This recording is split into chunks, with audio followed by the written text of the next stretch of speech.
proposamen hau kanpotik datorren jendearentzako edo askotan komentatzen delako turismo ereduaren ingurukoa, gure baitako turismoa bideratzeko egin den zerbait edo ez dudalako aipatu, baina guztiz doainik izango den ibilbide bat izango da. Beraz ez dakit, gure turismoa bideratzeko, kultura bultzatzeko ibilbide bat edo kanpotik datorren jendearentzako egin dela uste duzue? Bueno, nire ustez hori barruko konsumoarentzat izango dela gehien bat. Hemen konzizia pixka bat daukena, euskara ikasten ari den jende mordoa, pues hor badu zer ikusi eta zer ikasi eta, pasaizo politiak ikusteko aukera eta, hori barruko entzat dela iruditzen zait niri.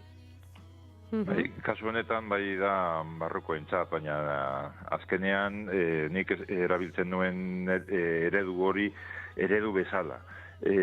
Azkenean zerbait famatua bai liburu batean edo bai konotxapellos raskos eta horrelakoetan gauza berdinak egin dira eta segun ze ospea daukan eleberria edo filmea edo antolatzen da horrelako gauzak erakartzeko turismoa, bai barrukoa, kasu honetan bezala, izango dela, ez bada mugadatik kanpo juten, edo ipatu duana, otso apellidos baskos, ja Espainia osoan, famatua, eta azkenean da, turismo sortzen da, famatua den gauza bategatik, eta bai barruko kontsumorako edo bai kanpoko kontsumorako jendea nahi du edo udaletxeek edo herriak nahi du erakartzea azkenean diru sarrera bat dalako.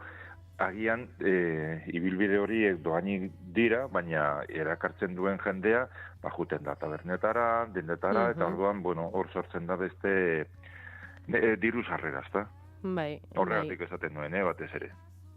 Bai, ados, dena dela, guztiz ados esan duzunarekin, dena dela, aipatzearren, bisita egidatu ez gain, asteburu honetan hasiko diren bisita egidatu ez gain, gero zenbait asteburutan ere, apirilaren 12ko asteburuan esango nuke, eta uste dut asteburu honetan dela ere, talo antzerki taldeak, kutsi dazu bidea Isabel antzerkia eskainiko duela, eta gero martxoaren 28an gure genealogia euskaltzaleak 19 mendetik 20ra Alkizatik Euskal Herrira antolatu dutela, bertsos lagundutakoa izango dena, Aritz Azurmendi eta Oiana Iguaranekin, beraz, emetik ere, esandakoak kontuan hartuta, astebururako plan proposamena eskutatik joan zaigu apur bat gaurko tertulia, goizeko 7 eta 17 minutu dira. Mila esker beste behin gurean izategatik Patxi eta Alonso, eta datorren astean hitz egingo dugu berriro ere. Datorren astera arte. Asteburu pasa. Aio. Berdin.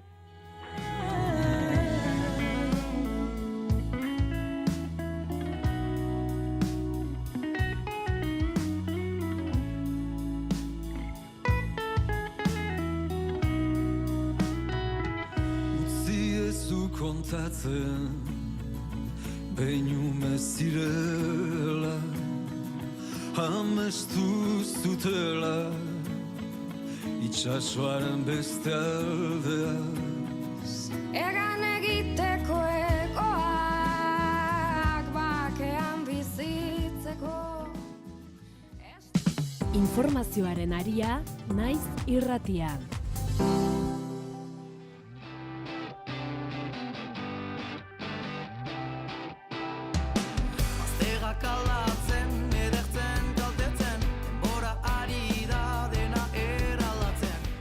Goizeko 7 eta 18 minutu dira. Sortuk Bilbon Euskal Herriarentzat subirautza eta Bidenabarre realitateari egokitutako migrazio politikak bertan erabakitzea eskatu du ekintza bidez. Sortuko 2 militante Bilboko atzerritarren bulegoko bailkoira igo eta pankarta zabaldu dute lege arrazistak salatzeko. Oiana San Bizante Sortuko kidea entzungo dugu. Gaur, atzerritarrentzako Bilboko bulego parean dozenaka aktivista bildu gara Espainiar eta Frantziar lege arrazistak salatzeko.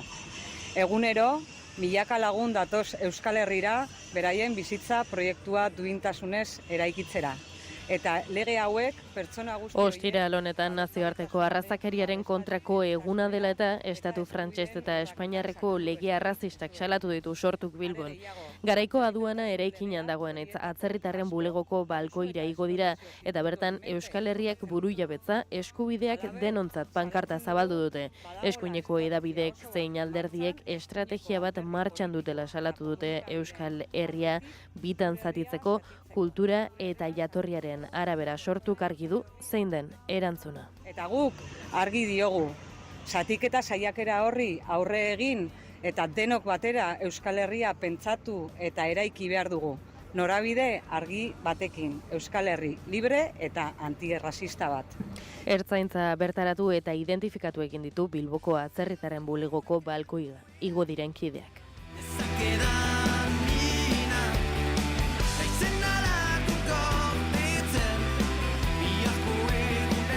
Nerea Melgosak Lakuako ongizate gazteria eta erronka demografikoaren sailburuak gizartean diskurtso xenofobo bat dagoela ohartarazi du.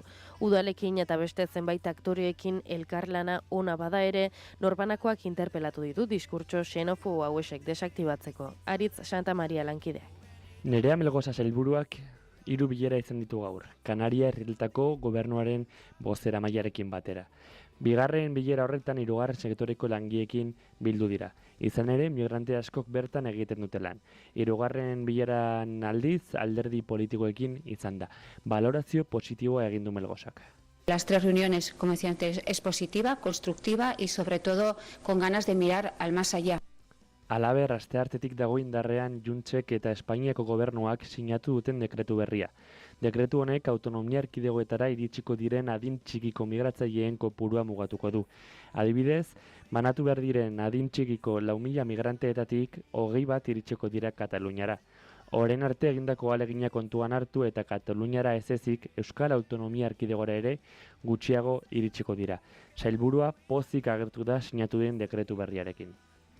Sobre todo desde el punto de vista que, bueno, a partir de ayer que se aprobó el Real Decreto, hay una nueva legislación, o va a haber una nueva legislación encima de la mesa que va a dar oportunidad para trabajar también la política migratoria de otra forma. ¿Por qué decimos eso? Pues porque ya sabéis que uno de los cambios es el tema de la ley de extranjería, en los cuales, bueno, pues se va a dar lugar a que ese reparto que siempre habíamos dicho desde la comunidad autónoma y desde Euskadi, que ese reparto sea, por una vez por todas, corresponsable, que aquel esfuerzo que ya ha hecho hace ya muchos años las comunidades autónomas que lo íbamos haciendo, que sea reconocido también a través de esos 5 indicadores. PP dekretu berriaren kontra agertu da. PPko Laura Garridok prentsaurrekoa eman du Melgosa eta Cabello entzun ostean. Estatuko PPren jarrera berretsi du eta Junts eta Sánchezen artean adostutako banaketaz hitz egin du ere. Garridoren esanetan banaketa hau Espainiako eskuinak gobernatutako komunitateak zigortzen ditu. Ez du datu zehatzik eman, baina ustezko dei efektu bati buruz hitz egitera ausartu da. Informazioaren aria.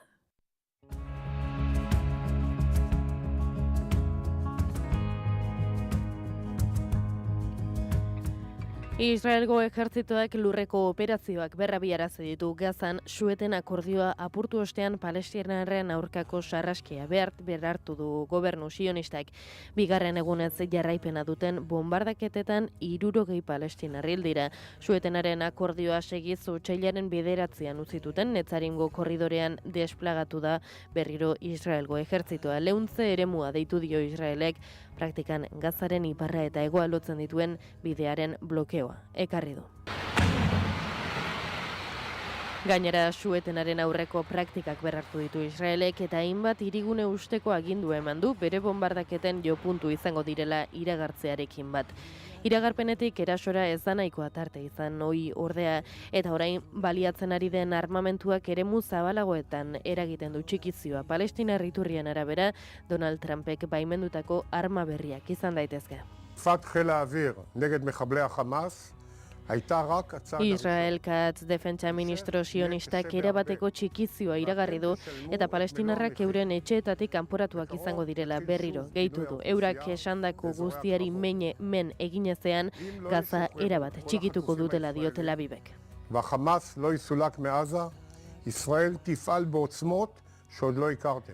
Hamasek negoziazioaren atea zabalik mantentzen duela berretsi du, baina erasoak eten behar direla eta adostutako su-etenaren bigarren fasea abiatu duela.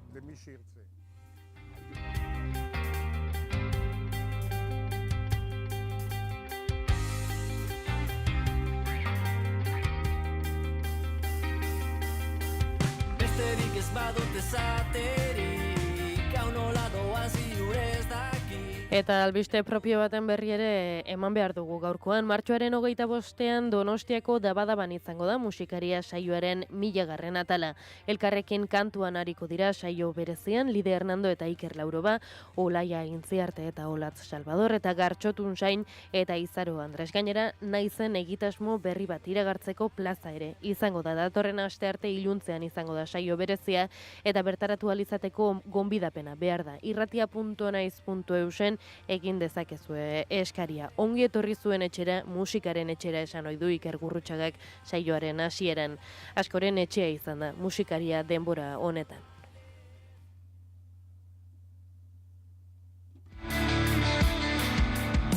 Gabon Anari, zer moduz? Kaixo, ondo, gusta. Beñat Rodrigo, Kiliki Fresko, egunon. Haupa, egunon. Kaixo, Beñat, zer moduz? Haupa, Iker, ondo, amentxe. Kaixo, Leire, egunon. Zer moduz, Iker? Ondo eta hemen nago berriz. Jokin, kaixo, zer moduz? Kaixo, ongitazu. Ibes, Gabon, zer moduz? Ondo, eta zu.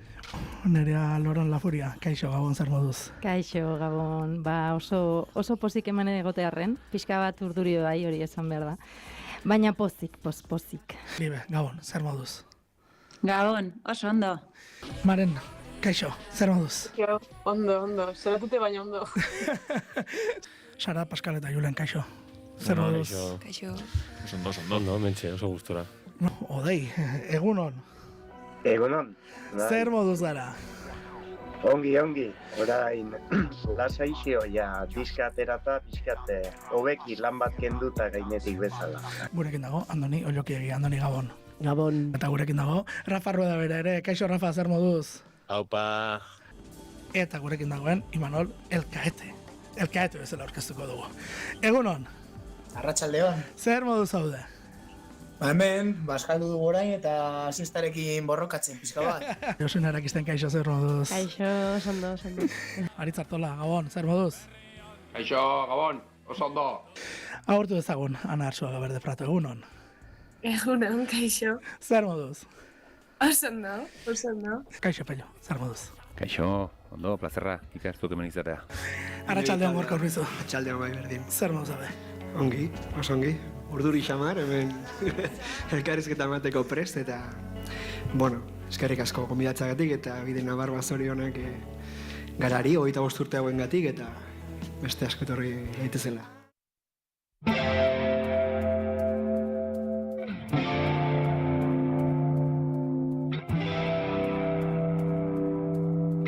Bapaten txoruza, horrek atentzio eman dit.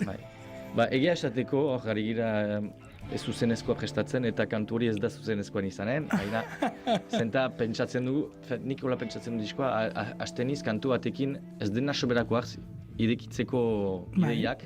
Eta gero jinen dira gauza batzu gehiago kuartzitzen direnak eta... Letrak ikastea eta letra gogoratzea eta ez da erreza, baina zure kasuan pedal bakoitzan noiz zapaldu eta zer eta... Nik askotan gehioen zaila berri pedalera asuntua, gitarra jotzia baino, kantuak jotzeko ez dituzte.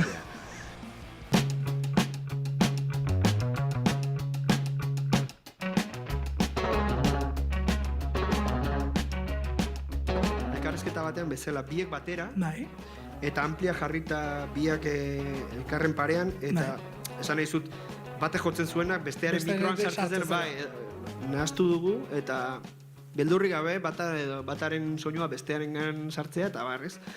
Eta bate faiatzen bazuen, normalan ni izaten nintzen, eta berriz errepikatu behar zen, baina bai, pixka zuzenekoaren imitazio bat ezela ez.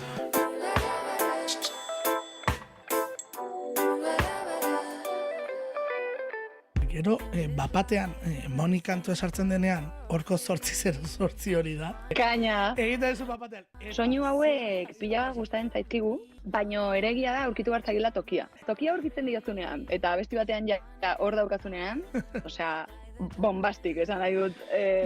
Isiltzen ahal egin du direla aipatzen duzu, eta ez dakezuk hori sentitu duzu inoiz. Jende askok ez erentzun gabe edo, inkluso zuzeneko batera etorri gabe ere, sentitu dudala, baduela zer esana, eta pixkat hate dinamika baten barruan, hitz egitea eta komentatzea modu despektibo batean, benetan entzutera jarri gabe.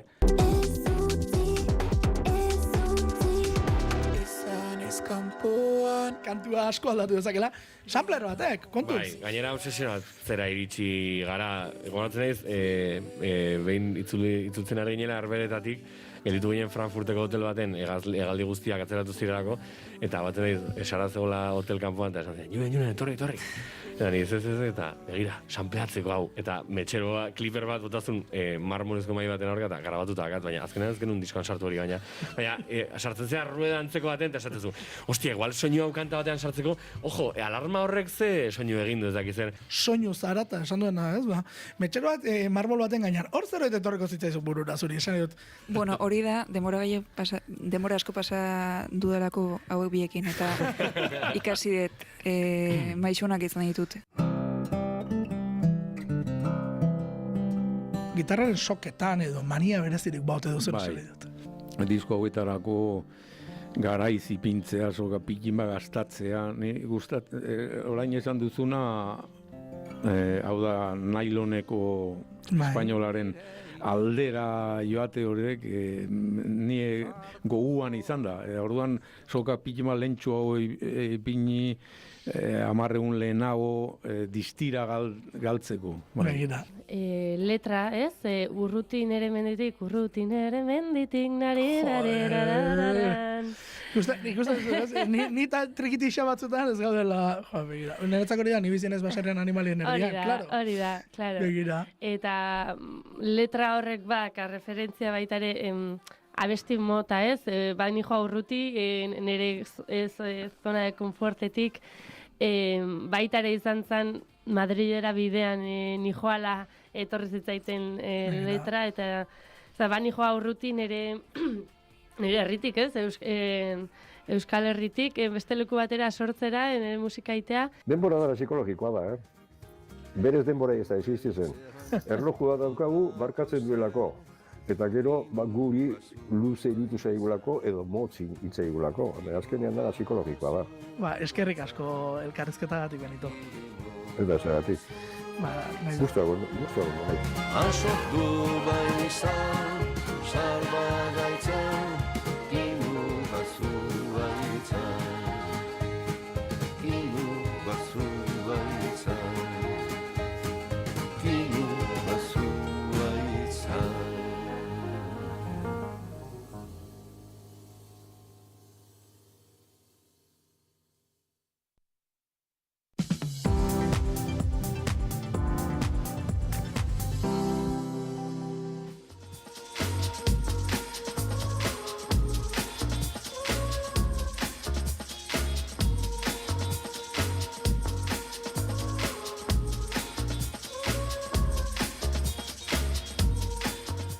Goizeko 7:22 minutu pasatxo, horrela dio gaurko ostegun honetako gara eta naizen editorialak. Eskubidekin ezkutu jolasean aritzea zekena da. Kanariar irletara azken hilabetetan iritsi diren adin txikikoen egoerak agerien utzi du beste behin ere Espainiar instituzio eta alderdiek duten ezintasuna gure garaiko gai ezin garrantzitsuago baten aurrean. Gaiari heltzeko modu abera da sineste zinezkoa, merkantzia balira bezala hitz egiten dute modu batera edo bestera banatzeaz. Zer iritzi izango du gizarteak agintariek baztertu ahal izateko direnak eta ez direnak egiten duen kolektibo baten inguruan. Gainera, interpelazio zuzena da Amnesty Internationalek atzo salatutakoa, gainezka dauden harrera zentroetan bizi diren giza eskubideen urraketak. Gizaki gisa dituzten eskubideak defenditzea ez da itxurakeriazko kontu bat. Giza duintasunarekin dugun konpromisoa betetzea, esan nahi du. Eskubideekin ezkutu jolasean aritzea zekena da, krudela da eta arriskutsua da. Migrazioen gaia harago doa edonola ere, legeari dagokionez sortuk atzo salatu zuen atzerritartasun lege espainiarrak gure hainbat bizilagun ezkutuko leku batera eta zaurgarritasun egoerara bideratzen dituela erroldaren auzitik hasita. Eremu sozialean itxuraz toleranteagoak diren jarrerak nahasten ari dira gero eta ageriago azaltzen diren iritzi xenofoboekin. Hala berretsi zuen atzo Zaska Zurrumurren aurkako sareak.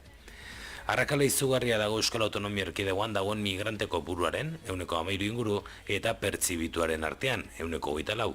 Horrek, iritzi xenofoboen eta migrazioaren aurkakoen sustapenerako ongarri izugarria dakar. Hor, jardun behar da zuzen, tentuz eta talentuz, erronkak eta zailtasunak ezkutatu gabe. Hoietako lehena da integrazioa biren gauza dela. Migranten iritsirak harrera gizarteak aldatzen ditu. Prest, egon behar da horretarako, eta esfortzu bat egin. Inork ez dio erraza denik, baina bai beharrezkoa. Sakonean ageri den galdera da, nor izango diren etorkizuneko Euskal Herritarrak. Euskal independentismoak orain dela mende erdi argitu zuen auzia da hori, eta oraindik ere, erabat balekoa izaten jarraitzen du erantzun hark.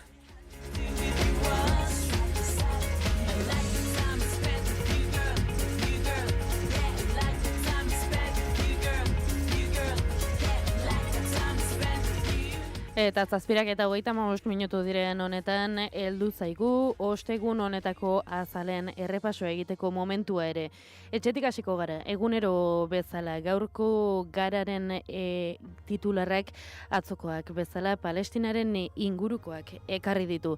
Dio Israelek Gazako zerrendan egindako erasoaldia aurrekin grinatu dela. UNICEFek atzo ziurtatu zuenez, bezperan egindako eraso masiboan, Israelek suetenari amaiera eman zion horretan, azken urtean Gazan egun bakar batean izandako aurreriotza kopuru handiena gertatu zela.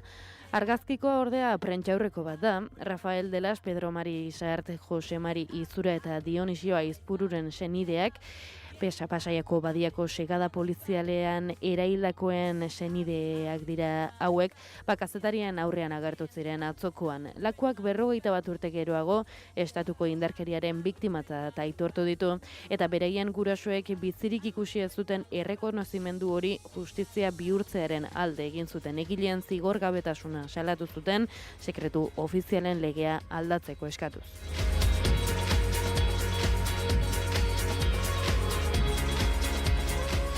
Eta berria egunkariak ere modu berdintsuan banatu du azala. Titularrean Israelek Gazan azken egunetan egiten ari den sarraskiaren ingurukoa. Desberdintasuna kasu honetan elkarrizketa bat barne biltzen duela. Hedabide honek Ibrahim Talal Abu Saif izeneko gazatarrari egin dio elkarrizketa, eta honek esan du ezin dutela etorkizunik irudikatu, ez dutela sinesten inoiz helduko denik. Argazkian, honek ere berriak ere Pasaiako sarraskian ere hildakoen senideen atzoko prentxaurrekoa.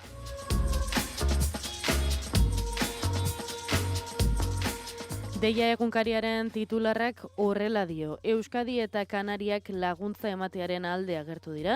PP deportatzeaz hitz egiten ari den bitartean atzokoan eman genuen honen berri, adingabe migratzaileak erkidego ezberdinen artean banatzeko Junts eta Espainiako gobernuaren arteko itunaren ondoren, adingabe migratzailean banaketa bi gobernuek asebetetzen duten lehen urratsa eman dela, baina Melgosa sailburuak egiturazko plan bat eskatu du. Eta argazkian kirol kontuak. Jakin berri dugu Mikel Urrutiko etxea pilotariak frontoiak utziko dituela irailetik aurrera, eta elkarrizketa egin dio deiak.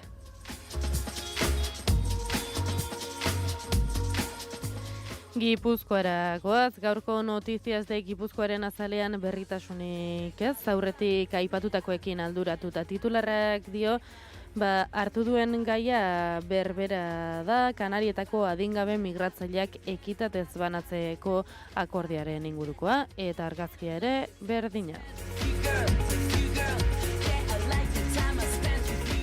Diario de Navarra egunkariak eskola kirolaren eredua aztertuko duen ponentzia bat sortu dutela batzar nagusiek dio, eta argazkian guk geuk eta berriak egin dugun bezala, Pasaiako biktimen senideen prentsaurrekoa.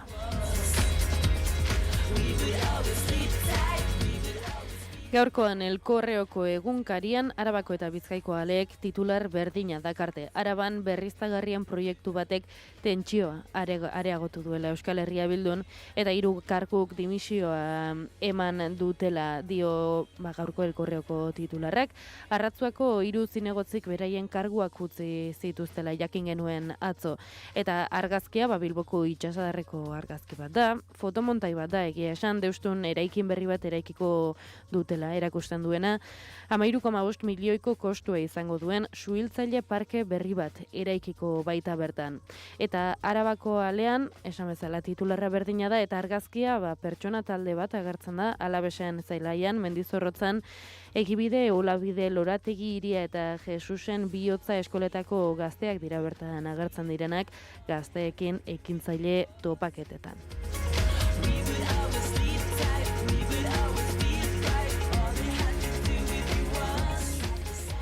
Eta El Diario Baskon titularrak dio, Pradalesek potentzia elektrikoa handitzeko eskatu diola Sánchezi, industriek laguntza eskatu ondoren. Euskadik banaketa linien edapena behar duela ziurtatu du lehendakariak.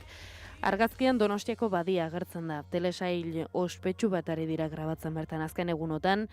Ezagutuko duzu, Berlin da, telesaila, La Casa de Papel telesailaren spin-offaren 2. zatia ari dira Donostian grabatzen.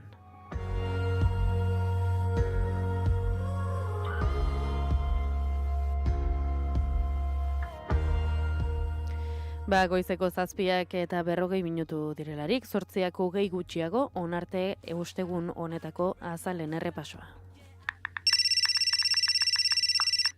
Parte hartu naiz irratian. Bidali zure hautsmezuak 644-632-944 zenbakira. Piztu irratia. Naiz irratia.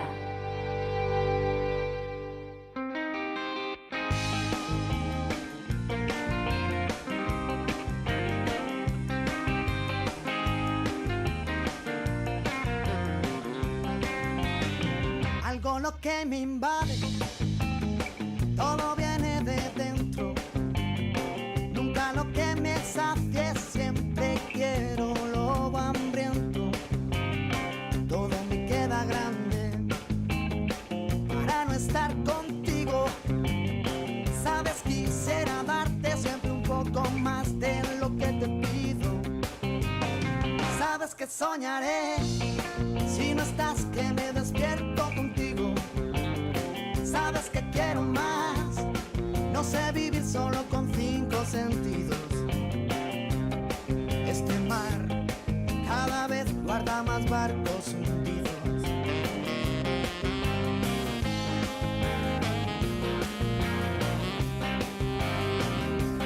Tú eres aire, yo papel, donde vayas yo me iré.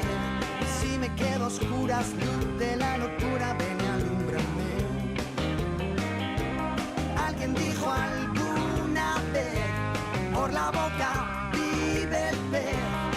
Y yo lo estoy diciendo, te lo estoy diciendo otra vez.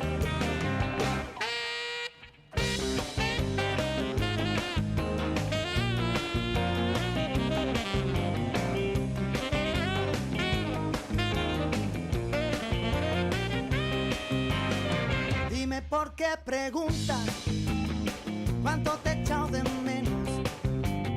Si en cada canción que escribo, corazón, eres tú el acento. No quiero estrella errante, no quiero ver la aurora. Quiero mirar tus ojos del color de la Coca-Cola. Sabes que soñaré si no estás, que me despierto contigo. Sabes que quiero solo con 5 sentidos.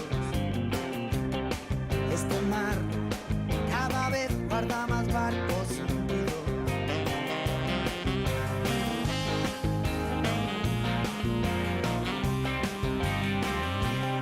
No estás conmigo siempre que te canto. Yo hago canciones para estar contigo.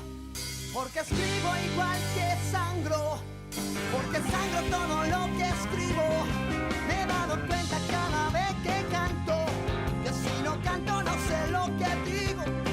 La pena está bailando con el llanto y cuando quiera bailará conmigo.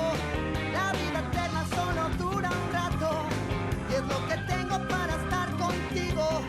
Para decirte lo que nunca canto, para cantarte lo que nunca digo.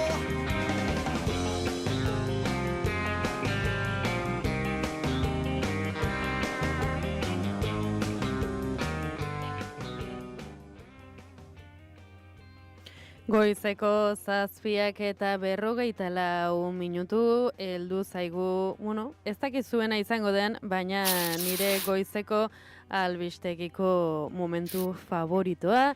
Zabalduko dugu oilategia eta horretarako, Iruñatik Maite Bidarte dugu. Egoi Belategi, gaur behintzat ez dago estudioan, esango nuke Iker Gurrutxaga Iker Gurrutxaga Donostian dagoela. Egunon, Iruroi. Egunon. Ara, non dago Egoi? Egoi non zaude? Egia esatean ez du, etxeko saloian. Bizilagun badak, entxertan sartu da, baina bizilagun bat zegoen gaina ezaguna gea, aurreko lehioan eta flipatzen zegoen Andre Gaixoa. Zaila tipo hau, mikrofono batekin eserita sofan. Egunon, zer modu zabete. Ondo. Irtera badakat, gero, sortutan, joan behar naiz Hondarribira, eta horregatik aprobetsatu tertulia etxetikan egiteko. Hori esatera ninduan, Usten hor zauden 3 ertzainen furgonetekin zer ikusia jazuk zenuela. Non, erredakzio azpian? Hor biribilgunean, aratzeko biribilgunean daude. Bai, Hiru bai. Agian gure atzeko tertulia entzun zuten eta zure bila doa, Iker. Eldu bartzen eguna. Nik orain zer egin dut. Ez dakit, Maite isietako, egunon, Maite? Egunon, ni dena aditzen ari nintzen. Xintxo. Iruñan ere hemen dagoen haize berdina dago? Errango nuke ez, arbolak pixkat mugitzen dira, baina ez da zerbait nabarmengarria. Otzondia, egun hauetan Iruña, baina gaur behintzat epelxiago. Esango dizuet, egun hau ez da eguraldi tertulia, baina aipatzearren gaur goizean flipatu egin dudala, egon naizela Areatzako zubia pasatzen, eta iaia, oinez egitea ere kosta egin zait. Bai, niri ere poltsa handi xamarra biltzen dut bazkari eta kartzeko eta bazirudien batean paraxuta zela. Bota duena izaz hartarekin bai, ni ez nago aizeak normalean ez da zentimetro bat ere mugitzen. Baina kasu honetan bai, besoa behintzatek ganatera zait. Bai. Bueno, eguraldia tartean, ez dakit, Egoi Belategi gaur zientifiko etorri zaigu. Bueno, zientifiko edo jazak egite zientziarekin nola heldu nahi dugun, zertopatu nahi dugun zientzian. Kontua da lagunok, munduko labururik txikiena topatu dutela, baina topatu ere elektroien mugimenduaren baitan. Saiatuko nez zuzenean testu irakurriko dut, bale? Zaila da ulertzekoa, baina inoiz ikusitako labururik txikiena topatu dutela zabaldu da azken egunetan, ustekabean egindako aurkikuntza izan da, teknologia kuantikoa hobetuko lukeen nanografenoen interakzio magnetikoa aztertzen ari zirela. Behatutako molekuletako batek laburu forma duela ikusi dute, argazkitan antzeman daiteke. Nik uste dut baita hor laburu bat topatzeko, laburu bat ikusteko gogoak behar direla, baina irudiak lortzeko erabili diren tekniken zehaztasunari begiratuta, inoiz behar den labururik txikiena izatea litekena dela diote Donostia International Physics Centerretik. Eta adi honekin, antza denez, eduki duelako ere oihartzuna nazioartean, edo eduki dezakelako Shanghaiko Yao Tong Unibertsitateko eta Hebei Nazional Laboratoriko ikertzaile batzuek zuzendu dute ikerketa hau, alegia beste batzuek topatu dutela lauburua, eta tunel efektuko mikroskopia eta elektroskopia erabili dituzte truke magnetikoko interakzio bat azaleratzeko. Tira, kontua da, bazudela bilatzen edo aztertzen molekulen mugimendua, elektroien baitan eta bar, eta norbait, ohartu da, argazetan sartzen baldin bazarete, egia da, lauburu itxura baduela. Nik uste dut. Ikuste duzu, ez da? Nik baita nolabait hartzen diot itxura, goratzen duzuen nola leheno atletikek bere arropa marka propia zeukan. Badu hortikan ere, osea, alegia, nahi duena ikus dezakela bertan, Maite eta Iker gauza bat egingo dut, pasako dut entxe bertan taldera, bale? Albistea, gaina nahizen irakur dezakezu, hortxe bako eta nahi dut zuek ere, esatea, ea, bertan, laburu bat ikusten duzuen, ala ez, segundu bat, ordenagailurekin nagola eta pixkat balda. Bueno, a ver... Nik ikusten dut, ez? A ver, pareidolia nahiko evidentea izan daitekelako mugimendu puntu hori duelako. Jarriko baldin genuke plano bera, pixka bat okertuta, ez genuke laburu bat ikusiko. Esango banizuke, Elize bat ikusten duzu, bai, ez esango zenukete. Baita, hori da, horregatik esaten nun Iker, ziur asko lauburu ikus da, lauburu bat ikusi nahi duenak. Hori, bagara horrelakoak. Bai, hori da, bagara horrelakoak asotan. Ez dago esterik, esan nahi dut gure egin. Hortxe doakizu Maite, naiz erratiako taldean pasatu dut.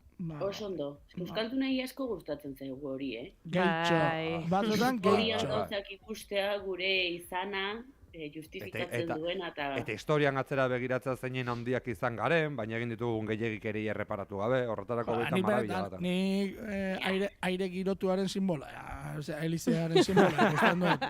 Baita. Nahikoa garbi gainera, eta gainera olako gorri infernu, gorri naranja horrekin gehiago, ez? Eta ondoka gehiago dirudi ez dakite satelite batetik ateratako argazki edo. Ez, ondokoak dirudi hor bada logo bat, nik ez egin duen ikusi duan, dordoka itxurako zerbaiten dordoka buruak dirudit.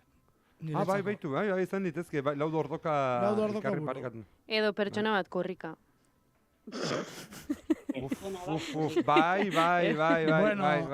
Segway baten gainean, akaso, ez? Bai. Komentatu duzu. Monstru bat ere ikus daiteke. Edo kaktus bat. Bai, ikuste. Entzulek animatuko ditugu baita ere sartzera, nahi baduzue, bertan, uste dut, gaina, eguneko albiste nagusien artean duzuela, eta entzuleok esaguzue WhatsApp bidez, lauburu bat ikuste duzuen, eta zer gehiago ere ikusteko goizaretan. Eta gero eskakeitanen disko bat entzun. Nola galdu demora. Bale. Ondo aritu duzu kontua, Esan nahi dut, ostra, irutzi zaidalako, mama mia. Esan nahi dut. Honi begira jartzen gara.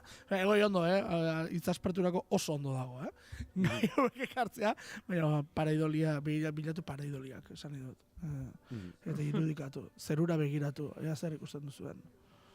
Bai, hor, aipatu duzu Euskaldun hori gustatzen zaigula gurera ekartzea kontu guztionek, baina egia da, zuei ez dizue ilusiorik egiten atzerrian zaudetenean, ez dakit, Euskal Herriarekin lotura duen zerbait ikustea. Diot, azkenengo batean lagun batek Italian, Napolesen zegoela, bidali zidalako hormako pintada batean argazkia euskaraz, eta hori kriston ilusioa egin ziola, eta niri ere gauza horrek ilusio egiten didate. Zuei ez? Nire ilusio gehiago egiten dit esate euskaltura zarela eta bestea jakitea zer Euskal Herria. Bai egiten ditela ilusioa. Bai. Niri besteak, besterik gabe, esan nahi dut. Non nagoenaren arabera eta zentzurik duenaren arabera. Hori bai. Random, ez egin doan ikustea Euskal Herriko zara, pixka bat konkistatzailearen iruditzen gainera. Konkistatzailean esaten duzula Iker, Ego Ameriketan Euskal Herritarron aztarna asko topa daitezke, baita ere oso antzinak. Ez, oiak, kontua desan nuna, badibidez askotan, hiri hau, Montevideo bera dibidez, Euskal Herritar batek sortu zuen, eta bla bla bla, ez dakiz zer. Bueno, askotan ere pixat arrasatu barko genuke, ez bakarrik. Bueno, hortarako balio du. Begira, memoria historikorako. Zer? Bari, zuri esate dizu bate Montevideo, Euskaldu bate sortu zuen, eta zuk esan duzuna. arraskatu, bilatu, zen sortzailea, eta hortaz memoria historikoa. Hauzo lotxa sentitzekoa, baina memoria historikoa. Hori bai, baina nik ez baita, faltan sumatze dut askotan, Euskal Herritarrok historian zar beste asko bezala, Europar guztiak bezala, eta baina egin ditugun gehiagikeri horietan sakontzea adibidez noizko ikerketa sakon bat, edo behintzat ongi zabaltzen denak izartean, Euskal Herritarrok esklabutzan eduki dugun zerikusian. Esklaboak garraiatu ditugun. Elkanoren bosten urteak ospatu ditugula. A ber, eta horrez bada ezer egin esklabuen inguruan, non egin behar da. Munduari buelte eman dion pertsona batek eta esklabuak lehorreratu zituenak. Beitu, datu interesgarri bat emango dizuet, eta oker esaten bauta entzuleren batek entzuten badu esan dezala, baina garaian ikusi nun EITB-ko historiari lotutako saio batean, esango dut izena, Baskoniako historia bat, ez dut ongi gogoratzen, oso saio polemikoa, baina behin bat ikusi nuen, oso. Baina, badago bat baita, pixkat esklabotzari begirako eta bar, eta Kubara juten da, eta hor esate dute, bakez ezen den Kuban ohikoena den Euskal abizena? Ez. Ez dakit, Zuluaga edo Zuluaga den. Kontua da, gehienak gaur egun Kuban abizena hori daukatenak beltzak direla. Bueno. Eusen ditzen zela, arabar esklabista bat, bai, hori da, esklabo jabe batek bere esklaboei bere abizena jarri zien. Bueno, baina esan mestizajea izan baldin bazen ere, ziurrenik. Ez mestizajea esan, esango nuke gehien zutela salerosketa. Bueno, baina mestizajea izan bazen ere ala bukatuko beharko lukeela, ez? Bueno, bai. Normalean genetikoki indartsuagoak dira, ez? Azalez ilunagoak direnek, indartsuago dira denean, normalean, ez? Begiratu besterik ez dago, eta indartsuago genetikoki esan dut, era guztietan, ikusi besterik ez dago, kirolean eta bar, zein diren gailentzen direnak, hori... Ez da kasualitate bat, kubatarrak hain onak izatea kirolean, ez da kasualitate bat. Bueno, horre estatuak zer ikusi handia du, Claro, estatuak egin... Kuba dela dominio olimpiko gehien dituen Amerika Latinoko herrialdea. Estatuak egin genetika, berdin, emaitza. Gauza logikoak ero gauza da, nola erabiliute diren. Horreren beste meloi bat zabaldu daiteke eta. Bueno, meloiak ez ditugu zabalduko momentuz. Edo maiteren gaiarekin uste dut, baietz ez, maite. Ia, bota maite. Baina ez astirik daukagun, meloia irekitzeko. Ni musika gabe pozik nago, Bale. Kontua da, atzo oso zerrenda bitxi bat egin zela publiko dela, Estatu Espainiarrea supermerkatuan gehien lapurtzen diren gauzen zerrenda egin zuten. Axe dago lehenengo artean? Barkatu? Barkatu publizitate egiteatik, baina Axe desodorante marka badago. Arrain izoztu egongo da top bost. Bai? Begira, esango dizuet, estatu mailan gehien ebazten dela olioa. Oliva. Asko igo delako prezioa, nabarmen. Normala iruditzen zait, bai? Bai, eta Euskal Herrian ez da hori, baizik eta alkola. Klasiko. Alkola da gehien ebazten dena. Eta gero, gehien gora egin duen produktua, Euskal Herrian, txokolatea. Bai, hori, Euskal Herrian, Ego Euskal Herrianeko datuak dira ez da maite, Ego Euskal Herriko datuak dira. Ipar Euskal Herrian askoz ere merkeagoa. Baina askoz da, askoz. Ni kontraondo egiten pentsatzen hasitan nengoen. Dira, txokolatea eta kafea dira gehien gehitu diren lapurretak. Baina gehien lapurtzen dena da olioa. Zerrendan ere dago kafea, dago txokolatea, dago atuna, edo bonitoa. Latakoa, bai. Bai, garestia. Hori da, bai. Eta ontioak ere garestitu dira infinito. Zuek lapurtu duzu inoiz zerbait? Txanda pasa, ingot. Txanda pasa. Erantzuna argia da.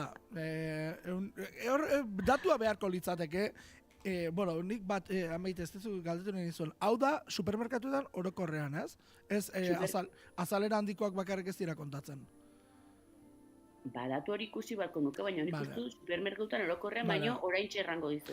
Esaten nuen ze, arrain izoztuaren esaten nuen ze, hori azalera handikoetan gertatzen da gehiagoak aso ez, bestetan, baina, bueno, nik datu jakin nahiko nuke, biztanleriaren eguneko zenbatek ostu duen noizbait zerbait. Eta noiz ikusi zuen norbait zerbait lapurtzen? Supermerkatu baten, nik behin emakume bat ikusi nun. Zure aparte? Hori da. Hori da. Bai, noski baietz, eta batzuk disimulu oso gutxi dute. Hori esan, nik behin ikusi nun pasaian txon emakume bat eraman zula ordeazpiko bat. Pata osoa, horla berarekin. Bai, atetik atera zan, ez zaizea, eta deitu poliziai, agur. Nik historiako honen entzun dudan horrelakoa da, PlayStation bat 5 kiloko kakao kutsaren barruan. Hori da entzun dudan honenetakoa. Eta niri pasa zaidan desgraziarik handienetakoa. Ni lapurtu baino, lapurtzea hainbat, baina prezio desberdina duen produktu hartu eta pisuan eramatearena. Hori, klasiko bat. Arrain izoztuarekin berarekin, kutsakoak identifikatu egin zuen beste arrai bat zela, eta zen espezie, familia bereko arraina. Tamaino eta forman iguala zen. Baina ark begiratu txarekin asmatu egin zuen. Baina hori zuri gertatu zitzaizu? Bai. Etiketa saldatu genuen eta harrapatu egin zuen. Nahi genuen mi arraina eraman alibutuaren prezioan. Ondo, bai. Nina ez oso urduri jartzen den horietakoa. Eta harritzen hau pilo bat jendeak zelako templeu lapurtzen duen. Gauzak hartu. Hori da. Bueno, niri atentzio gehien eman izan didana da, ala ere, hartzen duen hori bertan jaten hasten den jende hori. Ai, ez zait gustatzen. Niri hori ere, batzuk egiten dute kata moduko bat egiten dute, eta ikusten duzu gero beste toki batean han utzi duela produktu eta... Egia da hori. Sikiera kanpoan amantzazu. Eta hasten direnak zerbait jaten ordaindu baino lehen hilaran daudenean. Eta esaten diotela gero, baina saltzaile esaten diotenean, bueno, kobrei dazu, itxaron, ez dakit, itxaron 5 minutu. Txene, labur kontatuko dizuet hau, behin lagun batek esan zian zer egiten zuten txikitan, eta hori lapurtu baino, hori iruditzen zait, egiten zuten hileko tinteak kutsak kartoizkoak dira, irekitzen zituzten, eta tinteak aldatu egiten zituzten broma bezala. Lesaka, eski oso iruditzen zait, oso txarreko broma bat. Oso txarrekoa. Te imaginatu maite zuri just formen jartze dizutela. Dakizue, hoi bizarran botatzen zana, baina bururako. Rubiana ez bezan eta bile beltzakin amaitu. Bueno, beste behin argi geratu da lesakaldea beste rollo bat, dela guztiz. Goizeko 8 pasa dira, orain dela asko, hemen utziko dugu gaurko tertulia bihar arte. Ondo izan, aio.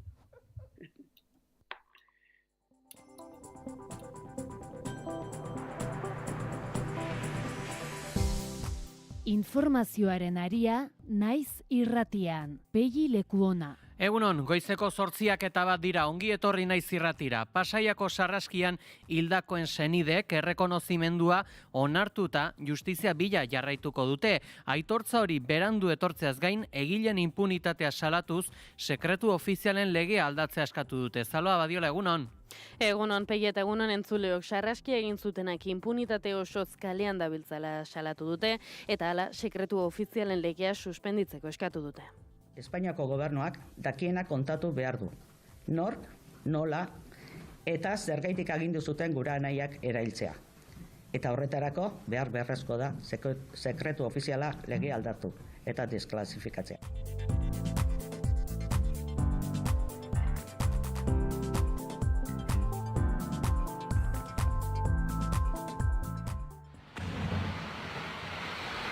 Israelgo ejertzitoak lurreko operazioak berrabiarazi ditu Gazan, su-eten akordio apurtu ostean Palestinarren aurkako sarraskia behartu du gobernu sionistak. Bigarren egunez, jarraipena duten bombardaketetan ere, 60 palestinar hil dituzte.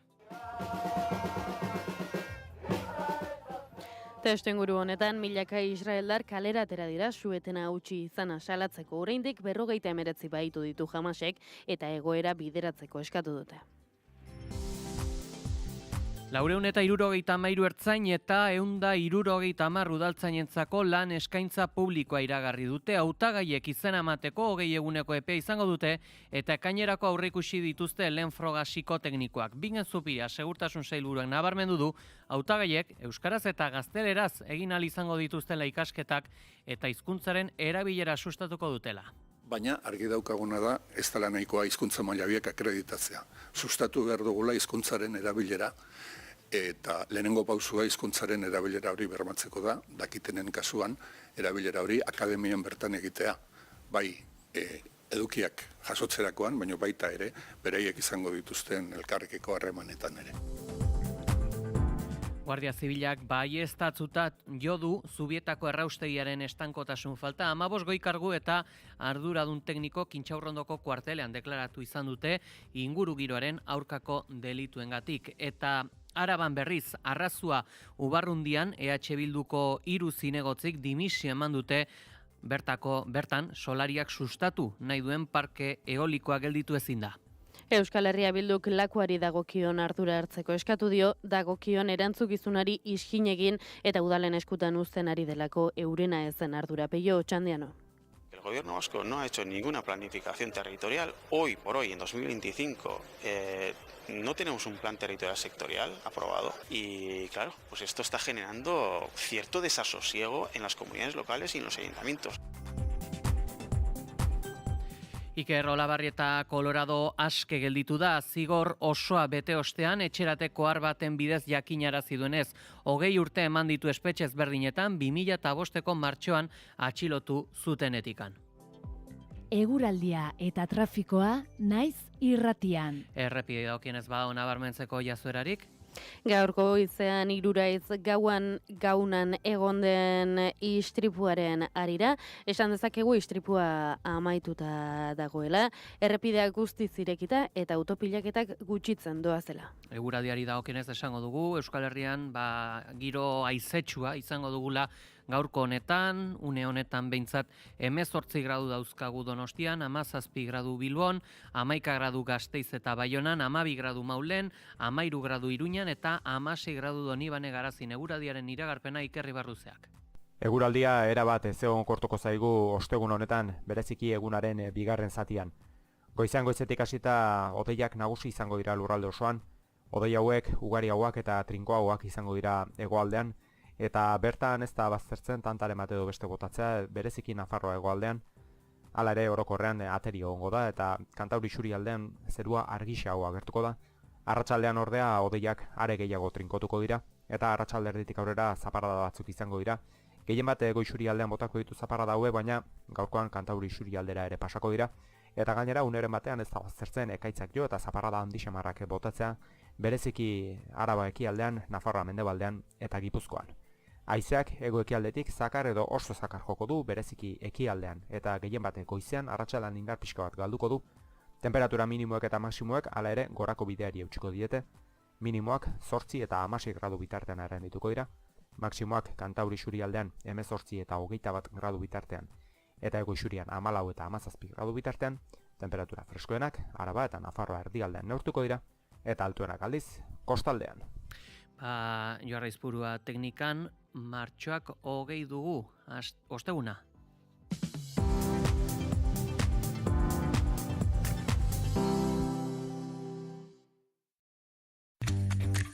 Usurbil bizi. Gozatu Zumetaren muralaz, artelanez betetako kalez, murgildu gerraren memoria ibilbidean eta Usurbilgo sagardoaren kulturan. Ezagutu Elizako organo eta arloju paregabeak, kontsultatu bisita gidatuak. 650 usurbilbizi.eus. Usurbil turismoa, beste mundu bat posible da. Informazioaren aria.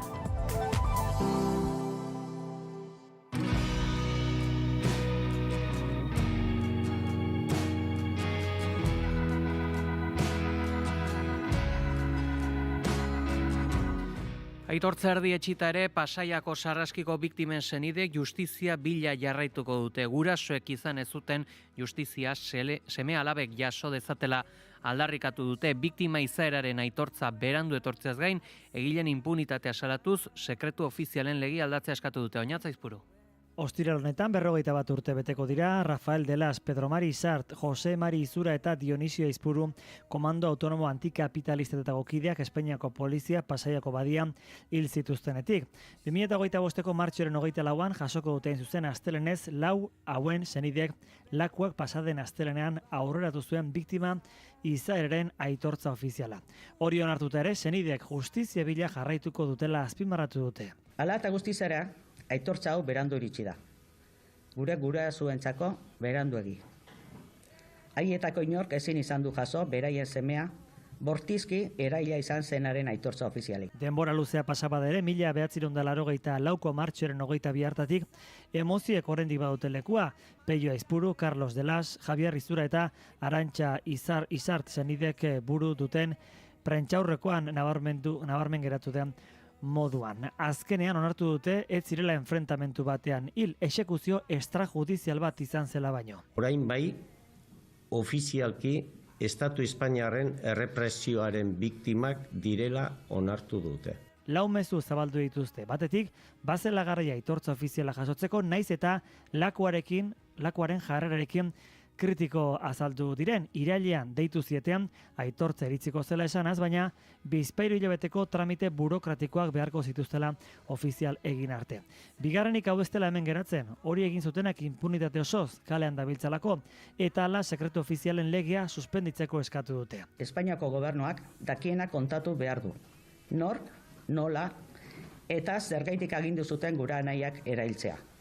Eta horretarako behar beharrezko da sekretu ofiziala lege aldatu eta desklasifikatzea. Azkeneak senidek azpimarratu nahi izan dute, hau ez dela lorpen bakarra euren alboan laguntzen eta babesa ematean egon diren guztiei eskertza eman die. Horregatik, hilaren 22an larun batean, arratsaldeko 7etan, Azpeitiako Azoka plazan, Pasaiako sarraskia argitu 41. urteurrena deialdia egin dute.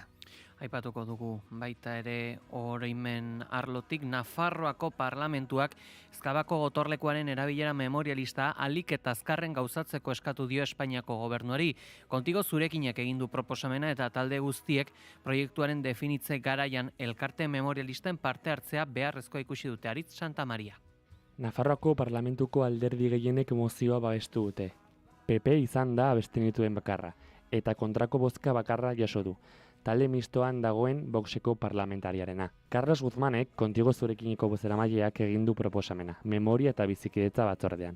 Guzmanek berri ontzat hartu du Ezkabako gotorlekua memorialeku izendatu izana. El anuncio que realizó el Gobierno de España de que próximamente el fuerte de San Cristóbal iba a ser situado en el monte Ezca de Pamplona. Ese fuerte de San Cristóbal, se convertiría durante este año 2025 en lugar de memoria histórica al amparo de lo recogido en la última Ley de Memoria Democrática del año 22. Dena den aurrera begira oraindik ere urrats batzuk emateke daudela adierazi du. Besteak beste esan du premiazko garrantzia duela Nafarroako eta Espainiako gobernuen arteko lankidetzak. Era berean gotorlekua beraren garrantzia goraipatu du. Ante el auge mundial de la reacción, señorías, las políticas públicas de memoria son el mejor antídoto para hacer frente a la barbarie y a la sinrazón. Y en nuestra comunidad, aquí en Navarra, disponemos de una instalación clave e inmejorable para proyectar esas políticas públicas de memoria a toda Navarra, también al conjunto del Estado español e incluso a toda Europa. EH Bilduko Arantxa Izurdiagak azaldu du hitzarmen bat sinatu behar dutela bi aldeek, Nafarroak esku hartzea izan dezan Ezkabako gotorlekuaren lanetan. Se tiene que establecer un convenio de colaboración para determinar cómo se va a poder actuar para establecer o para garantizar que Navarra pueda intervenir sobre ese local, de qué manera, en qué medida y sobre todo para poder desarrollar un proyecto memorialístico trabajado previamente con las entidades memorialistas, por supuesto. Geroa baiko kidea den Ana Oio da Nafarroako Memoria eta Bizikidetzako Kontseilaria 2015 geroztik. Mikel Asiainek, Geroa baiko kideak ere, gogoratu du ordutik lanean egon direla Ezkabako gotorlekua memorialeku izendatzeko. PSN-ko Inma Juriok gobernukideen arteko elkarlana goraipatu du berriz ere mintzagai honetan. Era berean argi utzi du Espainiako estatuak errehabilitazioaren kostua hartuko duela bere gain. Estatua baita gotorlekuaren jabea. UPN kalaber bi zuzenketa egin dizkio proposamenari. Alde batetik, tokiko elkarteak zein elkarte memorialista proiektuaren definizio fasean egon behar dutela adierazi dute. Zuzenketa hau alderdi guztien babesa izan du. Bestetik, Espainiako gobernuak koste ekonomikoa bere gain hartzea ere proposatu du. Informazioaren aria.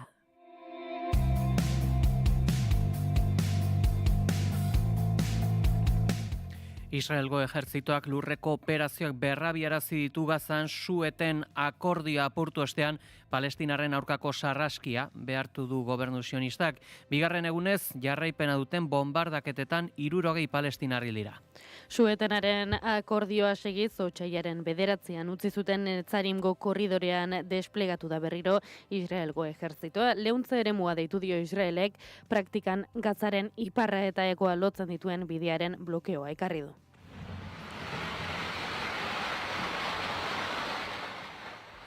Gainera su-etenaren aurreko praktikak behar ditu Israelek eta hainbat hirigune ustekoa agindua eman du bere bombardaketen jopuntu izango direla iragartzearekin bat. Iragarpenetik erasora ez da nahikoa tarte izan ohi, ordea eta orain baliatzen ari den armamentuak eremu zabalagoetan eragiten du txikizioa. Palestinar iturrien arabera Donald Trumpek baimendutako arma berriak izan daitezke.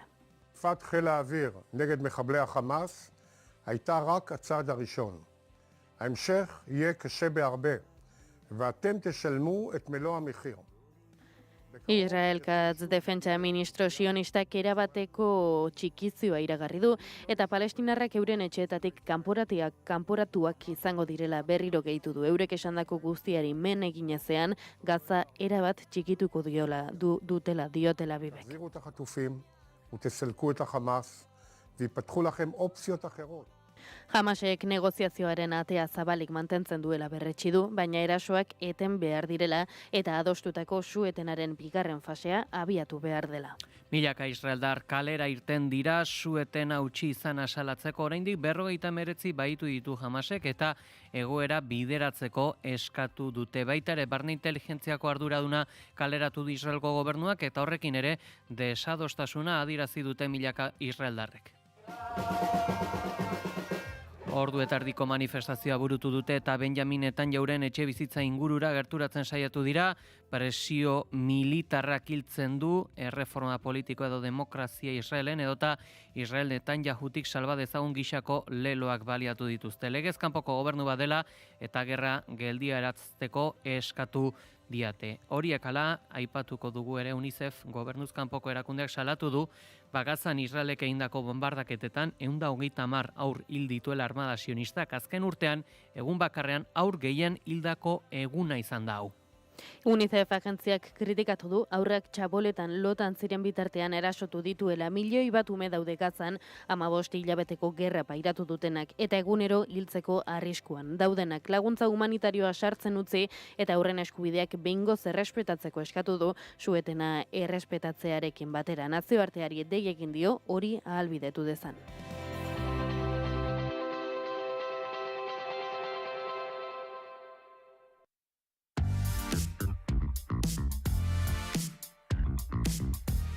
Sortuko bi militante Bilboko atzerritarren bulekoko balkoira igo eta bertan pankarta zabaldu dute Euskal Herriarentzat subirautza eta baitare migrazio politika propioak aldarrikatzeko eta indarrean dauden lege arrazistak salatzeko. Jana San Vicente sortuko kidea. Gaur atzerritarrentzako Bilboko bulego parean. Ostiral honetan nazioarteko arrazakeriaren kontrako eguna dela eta estatu frantses eta espainiarreko lege arrazistak salatu ditu Sortuk Bilbon. Garaiko aduana eraikinean dagoen atzerritarren bulegoko balkoira igo dira eta bertan Euskal Herriak burujabetza eskubideak denontzat pankarta zabaldu dute. Eskuineko hedabideek zein alderdiek estrategia bat martxan dutela salatu dute Euskal Herria bitan zatitzeko kultura eta jatorriaren arabera. Sortuk argi du zein den erantzuna. Eta guk argi diogu, zatiketa saiakera horri aurre egin eta denok batera Euskal Herria pentsatu eta eraiki behar dugu. norabide argi batekin, Euskal Herri libre eta antierrasista bat.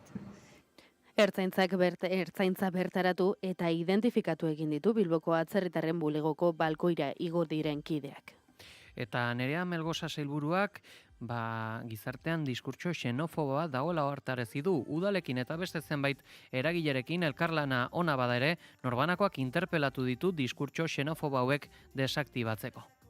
Nerea Melgosa sailburuak 3 bilera izan ditu gaur, Kanaria Herrietako gobernuaren bozeramailearekin batera. Bigarren bilera horretan 3. sektoreko langiekin bildu dira. Izan ere, migrante askok bertan egiten dute lan. 3. bileran aldiz, alderdi politikoekin izan da. Valorazio positiboa egin du Melgosak. Esta reunión es positiva, constructiva y sobre todo con ganas de mirar al más allá. Halaber, asteartetik dago indarrean Juntsek eta Espainiako gobernuak sinatu duten dekretu berria. Dekretu honek autonomia erkidegoetara iritsiko diren adin txikiko migratzaileen kopurua mugatuko du. Adibidez, banatu behar diren adin txikiko 4.000 migranteetatik 20 bat iritsiko dira Kataluniara. Orain arte egindako ahalegina kontuan hartu eta Kataluniara ez ezik Euskal Autonomia Erkidegora ere gutxiago iritsiko dira. Sailburua pozik agertu da sinatu den dekretu berriarekin. Sobre todo desde el punto de vista que, a partir de ayer que se aprobó el decreto, la legislatura, la legislación encima de la mesa, que va a dar oportunidad para trabajar también la política migratoria de otra forma. ¿Por qué decimos eso? Pues porque ya sabéis que uno de los cambios es el tema de la extranjería, en los cuales se va a dar lugar a que ese reparto, que siempre hemos dicho desde la comunidad autónoma y desde Euskadi, que ese reparto sea por una vez por todas corresponsable, que aquel esfuerzo que ya ha hecho hace ya muchos años las comunidades autónomas que habíamos haciendo, que sea reconocido también a través de esos 5 indicadores. PP dekretu berriaren kontra agertu da. PPko Laura Garridok prentsaurrekoa eman du Melgosa eta Cabello entzun ostean. Estatuko PPren jarrera berretsi du eta Junts eta Sánchezen artean adostutako banaketaz hitz egin du ere. Garridoren esanetan banaketa hau Espainiako eskuinak gobernatutako komunitateak zigortzen ditu. Ez du datu zehatzik eman, baina ustezko dei efektu bati buruz hitz egitera ausartu da. Migratzaileen gorrotuari eta kriminalizazioari aurre egiteko baliabideak eskatu ditu Pasaiako martxak beste behin ere. Pasaiatik Donostiara egiten den martxak, izan ere, antolatzaileek eroso bizitzeko ingurune bat sortu behar dela diote. Goizeko 8:19. Informazioaren aria.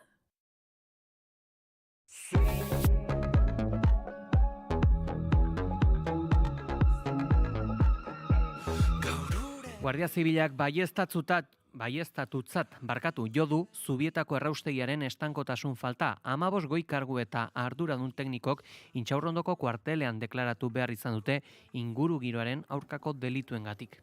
Gurasos plataformak jakinarazi duenez, Guardia Zibilaren naturaren babeserako zerbitzuek bitxostenetan jaso ditu gertakari larri horiek. Alde batetik, Arkaitzerrekan izandako isuriak ari dira ikertzen, bestetik Artasoako tratamendu plantari igorritako hondakinen auzia dago. Azken honetan zuritu berri duten auzitegiek Jose Ignacio Asensio Gipuzkoako diputatu ordea, eta baina dokumentazio faltsutzea ari da ikertzen. Guardia Zibila gurasosek azpimarratu du deigarria dela kasu artxibatzea oraindik ikerketak aurrera jarraitzen duelako, auto honen aurkako helegitea iragarri dute.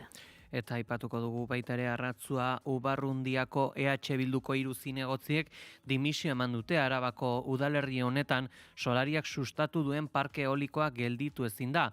Frustrazioa adierazi dute makroproiektu honi aurre egin ezin izan diotelako. Euren gutunean adierazi dute aurrez kalean eta orain udaletik proiektua gelditzen saiatu direla, baina eskuak lotuta dituztela udalak ezin duelako lakuaren babesarekin gauzatuko den proiektuak gelditu. EH Bilduk gobernuari dagokion ardurak hartzeko eskatu dio eta dagokion erantzukizunari iskin egin eta udalen eskuetan uzten ari delako eurena ez den ardura. Peio Txandiano. El gobierno vasco no ha hecho ninguna planificación territorial. Hoy por hoy, en 2025, no tenemos un plan territorial sectorial aprobado y claro, pues esto está generando cierto desasosiego en las comunidades locales y en los ayuntamientos. Informazioaren aria.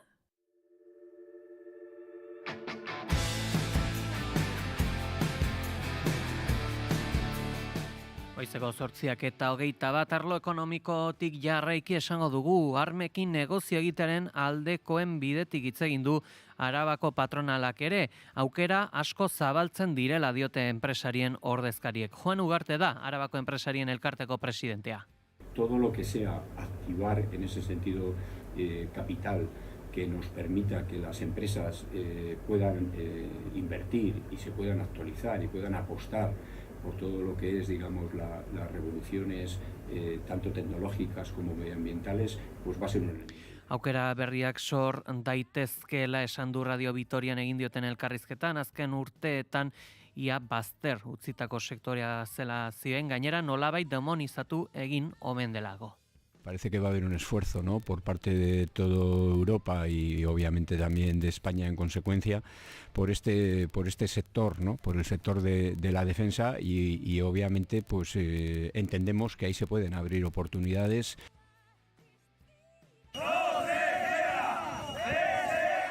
Hau ere bada, arlo ekonomikoaren beste realitatea, BSH Eskirozko langile batzordea, etxe tresna elektrikoen lantegiko sarrera bildu zen atzokoan protesta gisa kamioien sarrera irteera saiesteko. Enpresa batzordeko Sergio Aiukarrek adierazi duenez, antolatuko dituzten beste ekintza batzuen lehen ekintza da. Bueno, eritu da, jendea haserre dagoela eta ja beste pausu batzuk eman behar ditugula kontutan ez gaituztelako. Elkarretaratze egin duten Nafarroako Parlamentuaren aurrean Altsasuko Suntsundegi faktoriako langileek enpresaren bideragarritasuna bermatzeko garaia dela nabarmentzeko eta konponbide bat eskatzeko. Enpresa batzordeko kide David Trebejo eta Oskar Teietxeak azaldu gogoratu dutenez, hilaren 22an igandean enpresaren bideragarritasunari buruzko administrazio konkurtsalak txostena aurkeztu behar du. Egoera larria daukagu, enplegua 6 hilabete dabagu eta horri egin behar zaio ere bai 2021koa eta 2022koa eta bukatu behar dugu apirilaren bukaeran ia 10 hilabeteko desenpleguarekin konsumituta. Interpelatzen dugu politiko guztiei laguntza egitea inbertsorekin gauzak aurrera erabiltzea eta bian ere informe bat egiten dute administradora konkursalak eta ez dakigu hortik aurrea zer gertatuko den.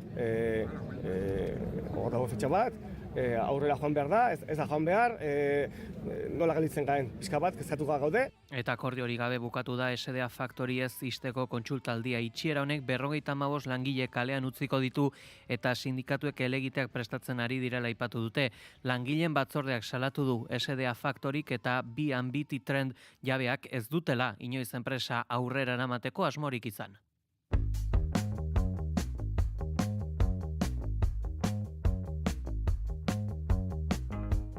Goizeko 8:25 nazioartera begiratu beharra dugu berriro ere, izan ere, Zelenskik su-eten energetikoa onartu du eta Trumpek Ukrainako energia nuklearraren kudeaketa eskatu du.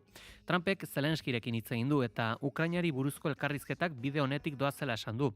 Putinekin bildu ostean Ukrainako presidenteari helarazi bai dizkio lehen bilerako kontuak. Zelenskik prestutasuna adierazi dio Trumpi egitura energetiko eta zibilen su-eten errespetatzeko eta Trumpek proposatu dio berriz planta energetikoak hobeto babesteko hauen kudeak eta Ameriketako estatu batuen eskuetan gelditzea. Halaber, Trumpek laguntza eskaini dio Zelenskiri Patriot misil sistemak bilatzeko. Istanbulen berriz, albistere badaukagu atxiloketa bat.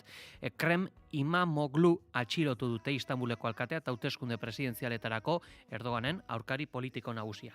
Ustelkeria eta terrorismoa egotzi diote herriaren alderdi errepublikano kremalietazko kideari. Alderdi honek estatu kolpea salatu du eta gainontzeko oposizioak bat egin du aldarrikapen honetan. Türk yargısına güvenmemiz gerekmektedir. Yargının kendi Yilmaz Tung Turkiako justizia ministroak esan du İmamoğlu eta beste 6 pertsonari ustelkeria eta erakunde terrorista bati laguntzea leporatzen dietela Kurdistango langileen alderdiari erreferentzia eginez.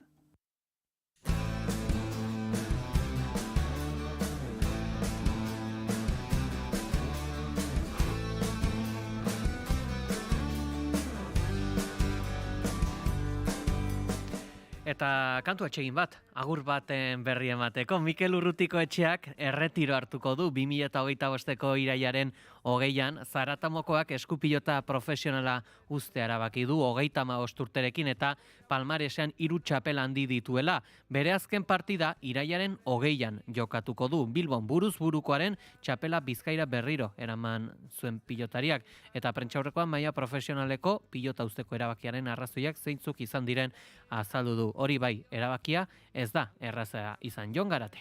Mikel Urrutiko etxeak erretiro hartuko du 2025ko irailaren 20an. Zaratamokoak eskupilota profesionala uztea erabaki du 35 urterekin eta palmaresean 3 txapel handi dituela.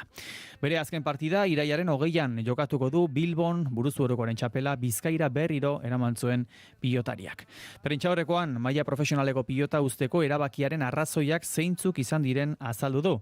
Hori bai, erabakia ez da erraza izan. Asko kostatu zait erabakia hartzea, azkenean pilotan nire bizia izan delako, eta zaila delako horrelako erabaki bat hartzea, baina aldi berean sakonki pentsatuta hartu dezakeran erabakinik zuzenena iruditzen zen. Pilotan dauden helburu garrantzitsuena lortu ostean, orain nire helburu bakarra, kiroli bide hau, maila on baten ustea da, eta nire buruarekin gustora gelditzea. Eta nire azkenengo partida zuiz jantzita, irailaren 20an Bilboko Bizkaia frontoian izango da enpresa berarekin. Urrutiko etxeak 2009ko ekainaren 13an egin zuen debuta, Arrigorriagan, hau da, 16 urtez aritu da gorengo mailan. Urte horretan promozioko lauterdiko irabazi zuen, geroago bere bilbide profesionalean 3 txapel handi jantzi zituen 2015ean buruzburukoa eta lauterdikoa, eta 2016an binakakoa Aimar Olaizolarekin bikotea osatuz. 3 txapelketa nagusiak irabazita, azken urteotako handienen artean dago. Halaber, 38 urteren buruan, 1977an Iñaki Gorostizak lortu zuenetik, buruzburuko txapela berriro ere Bizkaira eramatea lortu zuen pilotaria da. Eta lortu duen guztiarekin pozik agertu da zaratamoarra. Esan dezaket oso pozik eta harro nagoela izan dudan ibilbide. Irabazitako ez gain, beste txapelketa handietako, beste 4 final ere jokatu zituen 2016ko eta 19ko buruzburuko finalak, binakakoaren 2020koa eta 2017ko lauterdikoa. Horietan, ezin izan zuen txapelik bereganatu. Aipatutako lorpen hori ez gain, Mikel Urrutiko etxeak beste titulu batzuk ere baditu bere palmaresean. Aipatu moduan, arrazoiak zeintzuk izan diren azaldu du eta argi utzi du fisikoki ondo egonda ere, psikologikoki ezpadago bat zaila izaten dela maila ematea. Isilean eramaten duen, nik banekien zer gertatzen zitzaidan, eta azkenean momentu bat iritsi zen, non ja konponbidea ikusten ez nuenean laguntza eskatu behar izan duela. Eta horretik esan nahi nuen eta transmititu hori zein garrantzia daukan arlo emozionalak pilotari, kasu honetan pilotari eta kirolarien errendimenduan ez. Askotan fizikoki ondo prestatzen zara, baina buruz ez bazen ondo gero kantxan maila ematea oso zaila da. Azken urteotan, bera baino gazteagoak diren pilotari batzuek, Laso, Kartolak, Peinak edota Jakak kasu titular postuak endu diote baikon txapelketa nagusietan. Hala ere, zaratamoztarra ondo aritu da kantxaratu denean. Orain pilotazalek, pilotari handi bati agur esateko aukera dute, udan bere herri eta pilotaleku maitatuenetan jokatzea aurre ikusten du, eta irailaren 20an jokatuko du Bilbon bere azken partida. Eta aipatu beharra dugu ere Bidasoa, 27 irabazi baitzion Bila Arandari. Garaipenari esker, Bidasoak sailkapeneko lehenbiziko postuetan jarraitzeko aukera izango du. Iñaki Kabero izan zen, talde irundarraren goleatzaile nagusia 9 tanto eginez. Saiatu beha, gure eskubaloirik onena ematen, ez dira gauzak atera. Eta azkenean, azkeneko ordu laurdenean, partiduaren ordu laurdenean, atre dugu gure jokua, ez? Bila de Arandak zail jarri dio garaipena Bidasoari. Irundarrek 5 eta 6 goleko errenta izan dute lehen zatian, baina bigarrenean indartsu irten da Burgosko taldea. 17-17 berdintzera heldu dira eta hala berdinketan murgilduta jarraitu dute 25. goleraino heldu bitartean. Azken txapan, Rodrigo Salinas eta Gorka Nieto Bidasotarrek erritmo igo eta markagailua 34-27 emaitzarekin utzi dute.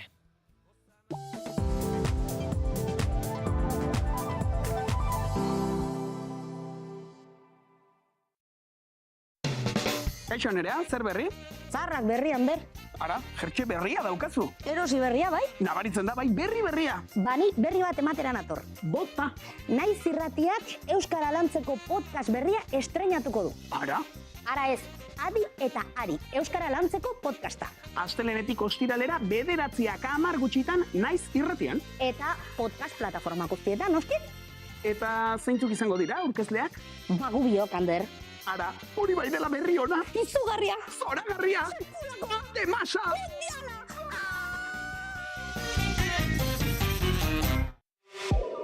Adi eta Ari. Euskara Lantzeko Naiz irratiko podcasta. Hartu egunero 6 minutu eta hobetu zure euskara Naiz irratiko Adi eta Ari podcastarekin.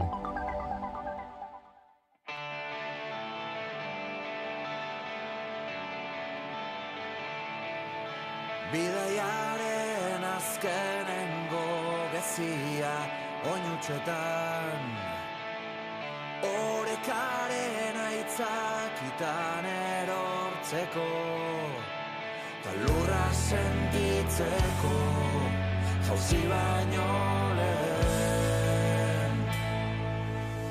Gautxorien azkenengo usua,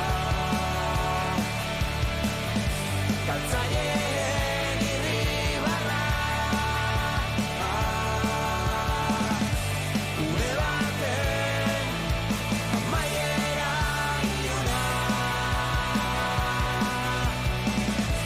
azkenengo besarkadak.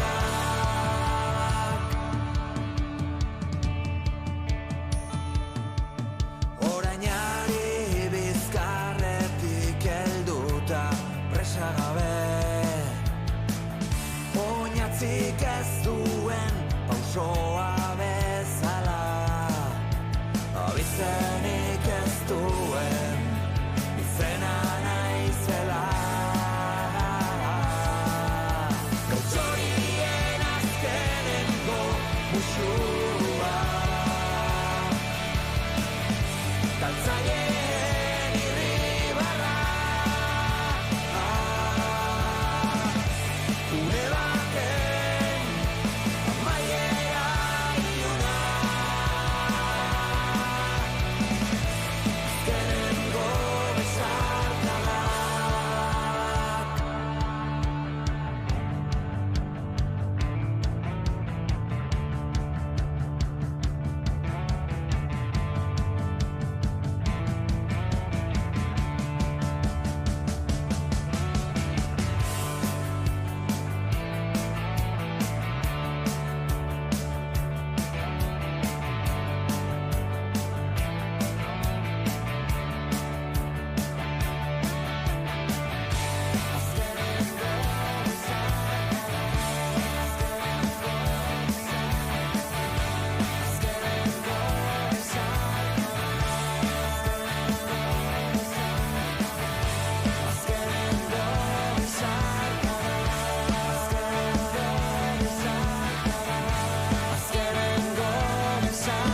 Gautxorien azkenengo musua, galtzaileen irribarra, une baten amaiera iluna, galdutako besarkadak.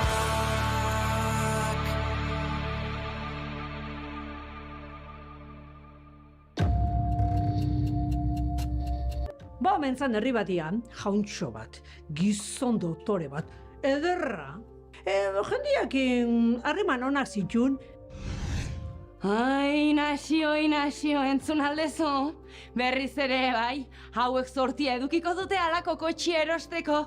Eta Inaxiok beti badakizue, atzetik. Bai, neska, bai, Fermina. Egin ezakurrea. Orduan astoak, isatxa altxatu zuen. Eta pla, pla, pla, pla. Ui, ama, asto hau zoragarria da. Periko, etorri, gaur gabien, zu geratuko zara, erropak zainketan. Eta norbait gerturatzen bada, kendu jozu, erropak lapurketako gogue. Baina eske ogia hundiagoa zen. Eta harrituta eta pizka beldurtuta nagusiaren gana joan eta aizu hau atera da. Agian, eman beharko genioke. Eta gizonak esan zien, ara, ni soldadu zahar bat naiz, eta armadatik bota naute zaharra naizelako eta nun baita ez dutalako zertarako balio, eta bi txampon besterik ez didat eman. Eta bakarra gelditzen zain, ne baduzu, ara, zuentzat hau. Ala bazan ipuinak podcasta entzun gai duzue Spotifyen eta Naizeko YouTube kanalean.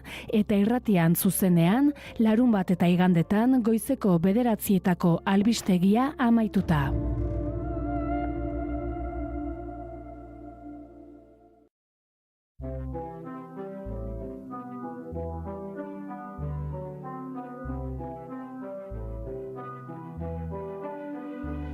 Gaueko tabernan ikusi zintudan,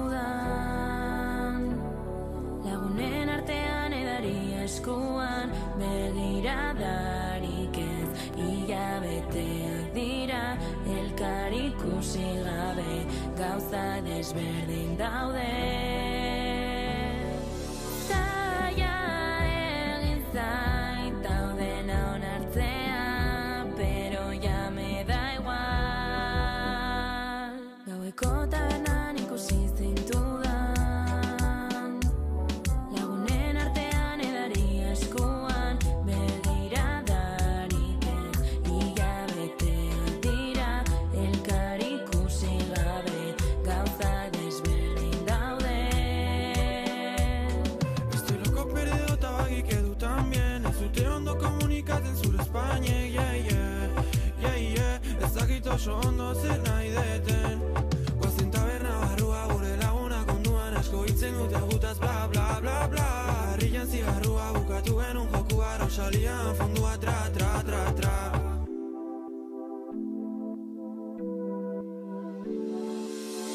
Berriz bueltaka buruan los besos de ayer. Me los quiero olvidar ya joder, que no te quiero ver.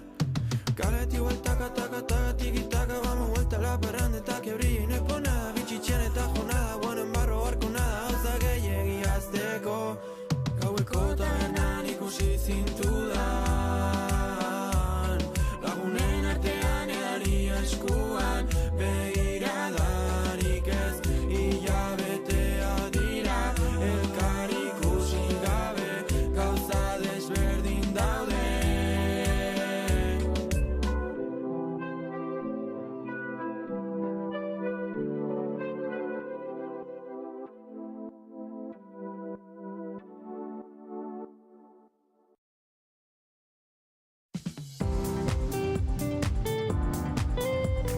Informazioaren aria.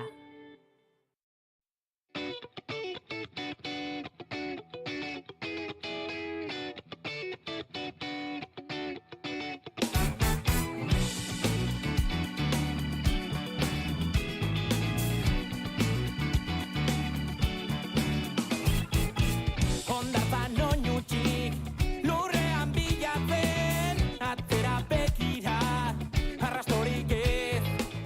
Goizeko 9:00 gutxi heldu zaigu analisi mailaren tartea. Goiz honetan gurekin daude Josu Alberdi, Berriako kazetari eta Maialen Ferreira, Aldiario.eseko kazetari. Egunon. Kaixo, egunon. Egunon bai. Zer modu zaudete? Oso ondo, hemen, prest dena gai asko buruz hitz egiteko. Erto. Hoxe beaz. Bai, hori da, egunari ekiteko jarrera aski polita. Ba, eta jakinikan zer nolako kontuak ere aipatzen ditugun, askotan ere ez direla positiboenak. Aipatuko dugu, horien artean, faxismoaren aurkako eta euskal hezkuntza sistemaren aldeko grebara deitu duela ikamak behar dugun hezkuntzarako independentzia lelopean. Unibertsitatean bigarren hezkuntzan eta lanbide heziketan zabaldu dute grebarako deia faxismoa borrokatuko duen ikasle olatua osatzeko asmotan. Ultraeskuineko joera horien aurrera pausoa frogatzen dituen zenbait gertaera zerrendatu ditu ikamak. Egiako afari solidarioen aurkako uldarraldia, Leioako irakasle faxistaren kasua, gizon gazteen feminismoarekiko duten erreakzioa, ala euskal nortasuna duen faxismoa. Horiek ala, jakin nahi dugu ea zuek ikusten ote duzuen faxismoak Euskal hezkuntzan ere errotzen hasia ote den, Maialen zurekin hasiko gara?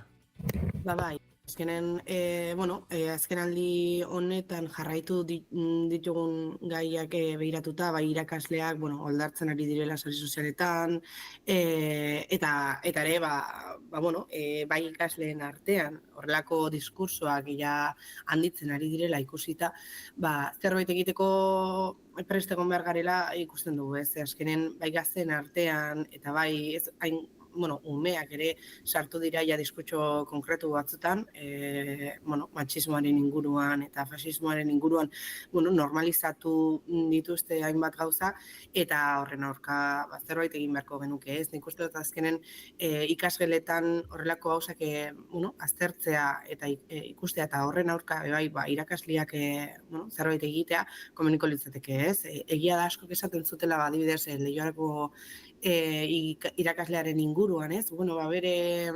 Bere iritzi pertsonala da, bere ideologia bat eduki beharko luke, baina egia da, unibertsitate publiko baten horrelako ideologiak ez direla normaltzat hartu behar, ze azkenen, arrazismoa defendatzen dute, ez LGTBI fobia defendatzen zuen gizonura, eta azkenen hori ez dauko, asko talka egiten dugu publikoarekin eta demokraziarekin, eta azkenen unibertsitate baten horrelako, era hain oldar baten horrelako iritziak plazaratzea, ez dut ondo ikusten. Josu? Nik uste dut aipatu dituzuen adibidei heltzea besterik ez dagoela hori ikusteko, ez? Nik uste dut oso argia izan zela, ez? Leioako irakaslearena, ez? Eta sare sozialetan adierazten zituen mezuen ingurukoa, ez? Gerora ikusi dugu, ez? Dela gutxi, ez? Baita ere Letren Fakultateko irakasle baten, sexu jasarpenaren inguruko salaketak egon direla. Nik uste dut unibertsitatea, ez? Ezin dugula ulertu, gizartetik kanpo dagoen instituzio elementu bat bezala, ez? Eta argia da, ez? Azkenengo eta Maialenek esan duen bezala, edo urteetan esango nuke, alako mezuak eta eskuin muturraren nolabaiteko gorakada bat, ez agian Euskal Herria begiratzen badu, ez agian hainbeste begiratzen den moduan, ez hauteskunde emaitzetan, baina horrek. Hain zuzen, greba jardunaldi honi buruz ere gehiago jakiteko gurekin da Aimar Loiti, Ikamako bozeramale, egunon. Kaixo, egunon.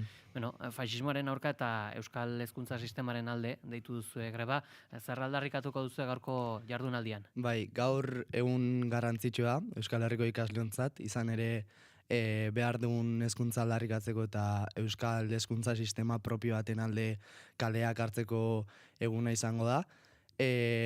Puska bat, dinamikaren azalpena egiteko nik jarriko nuke abia puntua Ikamaren bigarren kongresuaren amaian. Izan ere, kongresutik ateratako jaurri ponentziaren ondorio nagusienetariko bat, bazen, egungo testu inguruanen aurrean eta hezkuntzan ematen diren zapalkuntzen aurrean, guk planteatzen dugun hortzimuga edo helburua badela hezkuntza sistema publiko eta komunitarioa. Zentzu horretan ulertzen dugu horretara iristeko lehenago aurreko eszenatoki batetik igaro behar garela, hain zuzen ere hezkuntza propio bat eskuratzetik. Hezkuntza propio batek emango liguke nahiko botere egitura eta burujabetza kuota nahiko, ikasleon interesetara eta oro har guk nahi dugun hezkuntza eraikitzeko.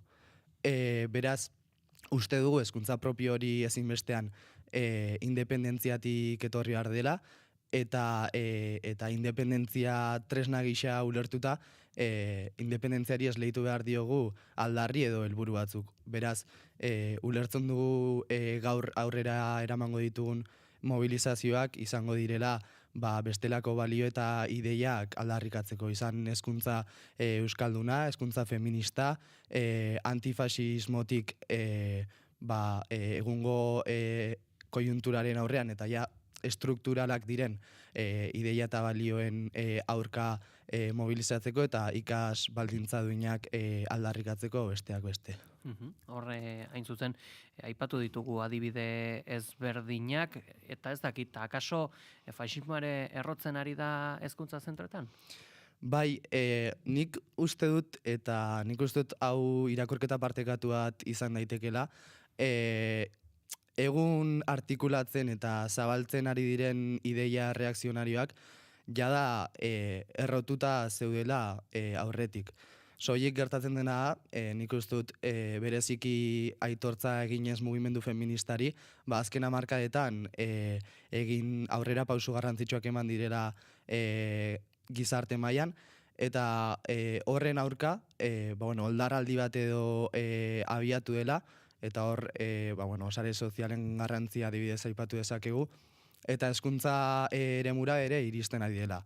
Eta ikasleak eta gazteak, sare sozialen bidez bereziki, jasotzen ari garela egunero mezu oso arriskutsu batzuk, eta, jada errotuta eta agian iskutuan zeuden ideia batzuk, azaleratzen ari direla eta artikulatzen ari direla.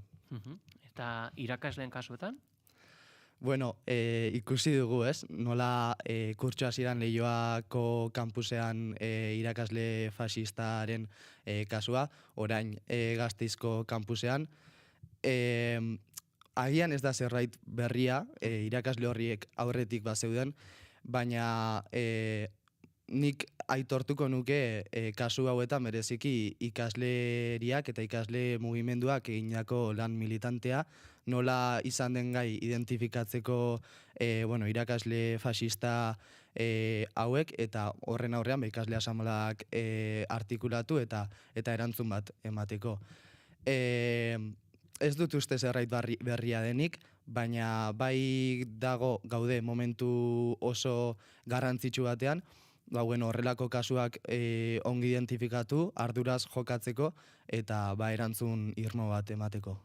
Irakaslekin jarraituz, jakin nahi dugu, ea nola ikusten dituzuen hezkuntza munduan, sartzen ari diren profesional berriak, beraiek ere prest daude hezkuntza eredu propioaren alde borrokan jartzeko, konpromeso duten profesionalak dira? Nik uste dut ez dut kontrakorik esango. Ikusten ari gara nola orain arte greba deialdiak egin dituzten, orain berriz ere grebara joko duten irakasleek. Ulertzen dugu hezkuntza edo hezkuntza duin baterako eta ikasbaldintza duinak bermatzeko, irakasleen lan baldintzak ere egokiak izan behar direla, duinak izan behar direla, eta beraz, hemendik bat egiten dugu hezkuntza publikoan aurrera eramango duten greba deialdiekin. Hezkuntza eredu propioa aldarrikatuko duzue gaurkoan, jakin dugu, aipatu duzu, zertzela ezberdin batzuk aipatu dituzu, baina jakin dugu nolakoa izango litzateke eredu hau. Ulertzen dugu aurretik aipatu den bezala, independentziaren eskutik hezkuntza propio bat lortzea ezinbestekoa dela, ondoren eraikitzen hasiko ginateken hezkuntza horretarako.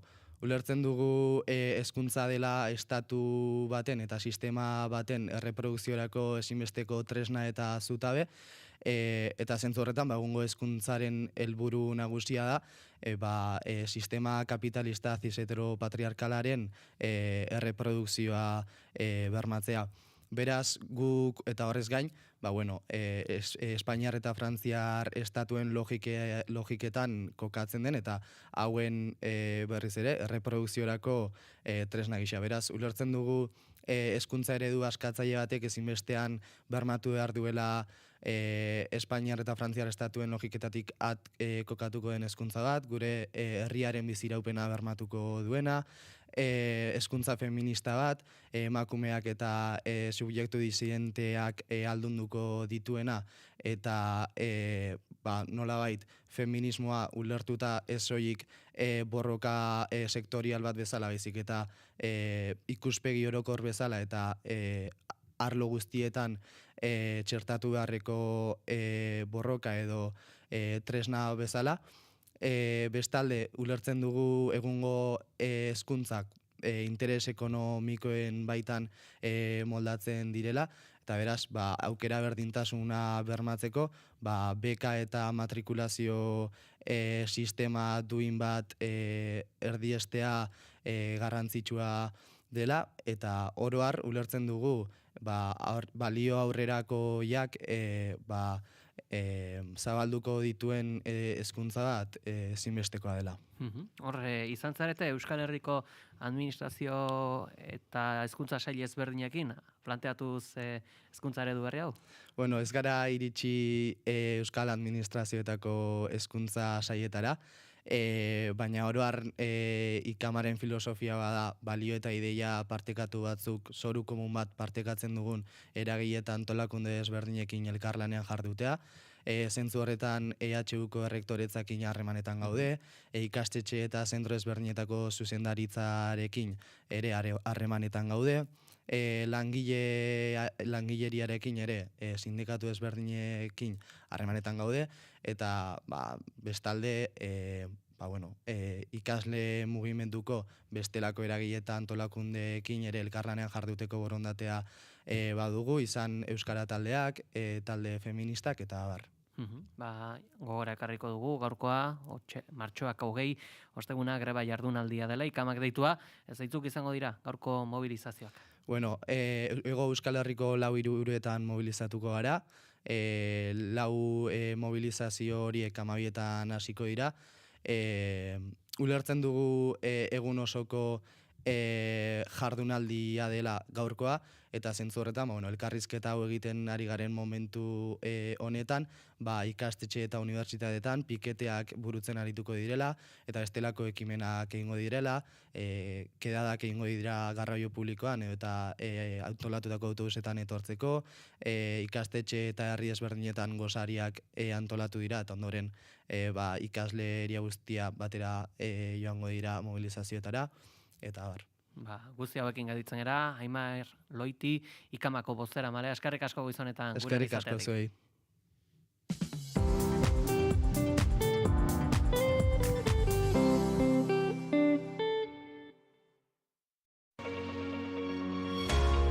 Amabiak puntuan entzule ongetorri naiz irratian informazioaren ariaren 2. edizioan zaude. Gauzak gertatu ahala jarraitzeko orduro eskaintzen ditu naiz irratiak albiste boletinak. Eguerdiko 12tatik aurrera informazioaren ariaren 2. edizioa Oinatz Aizpururen eskutik. Ondoren berriz ere jendez betetzen poliziak ustu egin du. Plaza ikusten ari naizenez gainezka dago, baina hori Pelli kontatuko dugu. Pelli, kaixo, egun on berriz ere. Egun on Inatz, egun on entzuleak hain zuzen. Astelenetik ostiralera eguerdiko 12tan informazioaren ariaren 2. edizioa. Naiz irratia.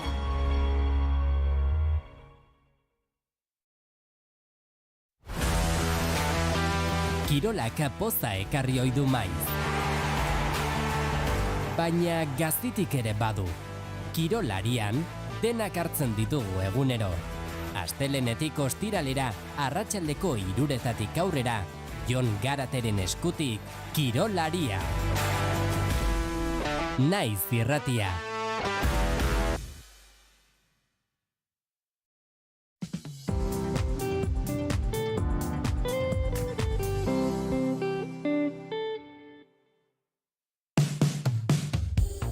Minutu, goizeko 9 izan daitezen eta aipamen bat egin beharra dugu ere, gaurko greba jardunaldiari. Aimar Loitik nabarmendu digu, hezkuntza ere gakoa dela, sistemaren erreproduziorako, eta hor mai gainean jarri du, egun erreproduzitzen den sistema, zis hetero eta kapitalista dela, eta baita ere, salatu du, esanez, hezkuntza interes ekonomikoen baitan moldatu egiten dela. Ez dakit, honi buruzko iritzi askatuko dizue, Josu, zurekin hasiko gara? Bai, ez lehen esaten ari nintzenarekin lotuta, ez, nolabait, hezkuntza ezin da ulertu, ez, gainerako gizartetik kanpo, ez, eta nik uste dut aipalen aipatutako adibideak, ez, eta ikamagokideak esan dituenak norabide horretan doazela, ez, batez ere gainera kontuan izanik halakoetan zenbait ideiak nola barneratzen diren gazteren artean, ez? Eta nik uste dut gaur egungo gizartearen arazo nagusietako bat hori bilakatzen ari dela, ez? nolabaiteko mezu reakzionario batzuk ez gazteen artean ari dilera zabaltzen, ez? Eta horrek eskatzen du baita ere nolabaiteko alternatibak planteatzea eta bideetako bat aurrez aurre egitea da, ez? Eta gazteak non daude? Gazteak hezkuntzan daude, ez? Izan bigarren mailako hezkuntzan, izan lanbide heziketan edo unibertsitateetan, ez? Aipatzen duzunari lotuta, ez? Hau da nolabait izan duguna, ez? Erreprodukzioa da, ez? Egungo gizartean erreprodukzio bat eta alternatibak bilatu nahi badira erantzunak nolabait irudikatuz joan behar da, ez? Eta horretarako beharrezkoa da gazteek eurek ere hitza hartzea. Maialen? Bai, egia da, ez nik, faltan somatzen dute hezkuntza sailaren partetik horrelako estrategia bat abiatzea, ez? Egia da, hezkuntza grebaren inguruan mahai gainean hezkuntza sailak proposamen bat aurkeztu dauela, egia da, soldata igoera pixkat igotzen dutela eta ordu lektiboak murrizten dituztela, baina ez du ez aipatzen, ez euskara ikasgeletan hobetzeko estrategiei buruz, edota feminismoa jartzeko, sindikatuen eskaerak ere direlako, ez? Eta horiek, kasu gutxi egiten dio, eta azkenen, normala da, ez? Horrelako grebekin jarraitzea langileen eta sindikatuen partetik. Nik uste dut azkenen, hezkuntza sailak eskatu duela greba horiekin ez bukatzeko, baina normala da langileak eta sindikatuak preste egotea, ez? Nik uste dut azken hezkuntza, beste arlo batzuk moduan, ez? Berriztu egin beharko litzateke eta bai negozioen aparte eta jakina gizarte zerronka dituen berrikuste bat merezi duela, ez? Eta ez dakite hezkuntza sailak hortan dagon, ala nahi duena da, grebaia guztiz amaitzea, aldaketa txiki batzuk mahai gainean jarri eta hor konpon, ez? Eta ikusiko dugu, ez? Baina nik uste dut azkenen aldaketa asko behar direla eta hortan da zela langileak kalean. Hain zuzen, horre iraganden kurtsoan hezkuntza legearen berriketa izan genuen, eta giari zor, halako gaur mahai gainean jarri ditugun elementu eta balio hauetaz, ez dakit asko hitz egin ote zen, Josu? Ez da, nik uste dut alakoetan bestelako kontu batzuk azaeratzen direla, baina egia da, aipatzen genuenaren bidetik, ez zenbait elementu nolabait etorkizunera begira gizarte irudikatu nahi dugun, askotan esaten da, ez hezkuntzatik hasten dela, ez? Eta horrek egia da, alakoetan, ez? Maialenek aipatu den bidetik, ez? Eztabaidetan, hezkuntza legean edo baita ere sindikatuen eta jaurlaritzaren artean egiten diren eztabaida horietan, elkarrizketa horietan, egia da, ez? Nolabait badaude ez lan baldintzei lotutakoak, baina baita ere irudikatu behar dira, ez? Etorkizunera eraiki nahi dugun hezkuntzaren inguruko elementuak, ezta? Eta horrek eskatzen du zenbait balio demokratikoen inguruan ere hitz egitea, ezta? Nik uste dut aipatutakoa, ez? Feminismoarena, arrazakeriaren kontrako mezuak alakoak, nolabaiteko erreakzio baten aurrean, oiren mugimendu feministaren, immigrazioaren kontrako mugimendu erreakzionario baten aurrean gaudenean nik uste dut alakoak plazaratzea eta alakoak etorkizuneko hezkuntza eraikitzerakoan kontuan izatea beharrezkoa dela, ez? Gazteez ari garelako, kasu bat, ez? Edo berain aurrez ari garelako eta horrek eskatzen duelako, ez? Baita ere urrats batzuk ematea, horrek baldintzatuko duelako batean gure etorkizuna. Goizeko 9:00 heldu zaizkigu. Informazioaren aria, naiz irratia. Sutea piztu da Galdakaoko etxe bizitza batean goizalde honetan, 8 lagun artatu behar izan dituzte kea arnastegatik. Zaloa Badiola, egunon? Egunon, Peiet, egunon entzuleok, sutea itzalita dagoeneko, baina hartatu dituzten 8 lagunetatik 4 Galdakaoko ospitalera eraman behar izan dituzte. Segurtasun saileko iturriek azaldu dutenez, sua goizaldeko ordubiterdiak aldera hasi da, Aperribai auzoko 5 solairuko bloke bateko lehen solairuan. Sua kontrolatu ondoren, goizaldeko 4 aldera, auzokideak etxera itzuli ahal izan dira, suteak kaltetutako etxean bizi direnak izan ezik. Izango bera bertan gertatzen denaz, eta egunaren ondik norakoak aipatuko ditugu, gurekin dugu, Oñatz Aizpuru, egunon? Itxaso Leon naiz, gaurkoan, baina guazen aurre ikuspenekin, martxoaren 20 honetan, Gasteizko Legebiltzarreko plenoan eizalegiaren erreforma edo etxe bizitza hutsak izango dituzte izpide besteak beste, Nafarroako Parlamentuko plenoan berriz, aipatzekoa geroa baik mozio aurkeztea espero dela barden eraispenaren aurrean, lan munduan itzordu dezente espero dira gaurkoan, hasiko gara aipatzen industriaren 4.0 jardunaldi abiatuko dela Nafarroan, Mikel Irujo kontseilaria egongo delarik bertan, ekonomia kontuekin lotuta ere esan daiteke Eustatek 2024ko Euskal Autonomia Erkidegoko bizi baldintzen inguruko inkestak alderatuko duela ostegun honetan, eta protestak ere espero ditugu. Tartean arte grafikoena Zebek parean edo labena Nafarroan lan inspekzio falta salatzeko. Gainera pentsiodunek agerraldia egingo dute Iruñean, hiriburuetan deituko duten urrengo manifestazio handia aurkezteko eta proteste zari garela esatea ikamak greba duela gaur. Bestalde, plataforma antiarrazista osatzen duten kolektibo eta erakundeek prentxaurrekoa eskainiko dute larun batean izatekoa den manifestazio antiarrazistaren inguruan.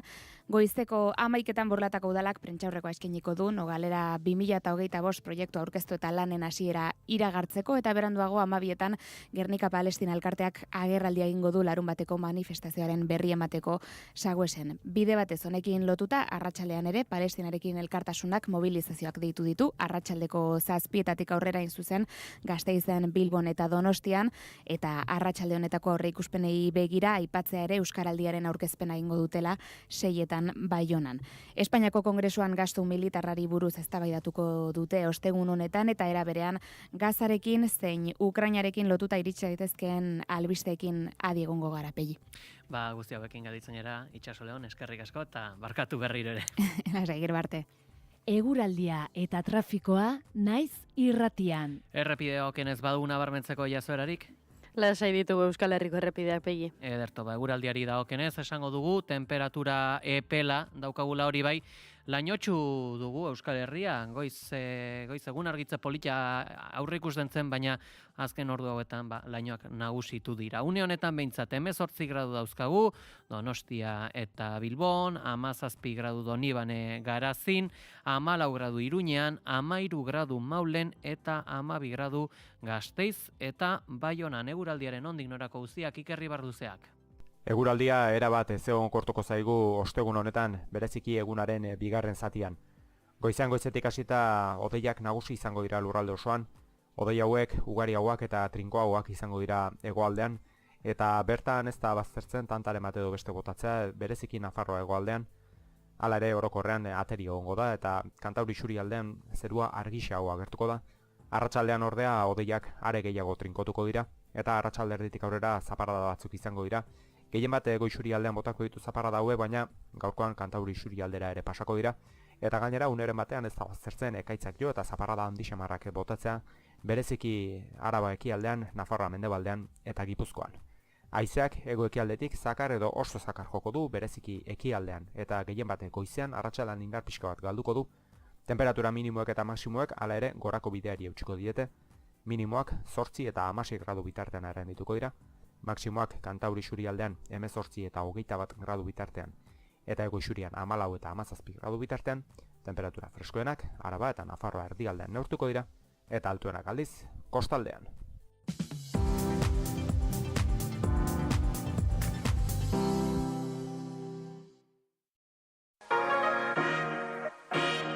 Zure festetarako, txosnarako edo antolatzen ari zaren jaialdirako edalontziak enkargatu dituzu?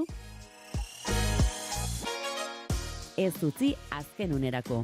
Ekolobaso, zure edalontzi serigrafiatuak, Euskal Herrian egindakoak, tailer propioa, azkartasuna, konpromisorik gabeko aurrekontua, 615 756 607, ekolobaso.com.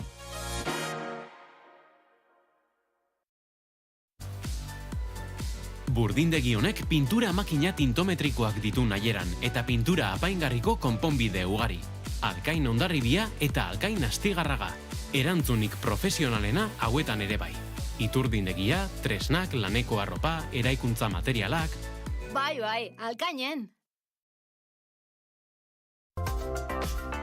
Kultura eta hizkuntza politika sailak, hizkuntza politikarako sailburu ordetzak diruz lagundua.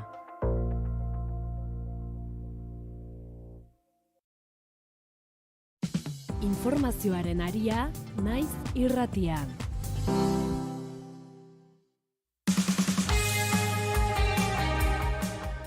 Goizeko 9:06 albiste agentzien bitartez, azken orduan datu esanguratsu bat ere jaso dugu. Ukrainak 900.000 pertsonetan zenbatu ditu Errusiako indar armatuek eragin dituzten bajak, izango dugu baitare azken borrokaldietan 1.400 baja neurtu dituzte Ukrainarrek.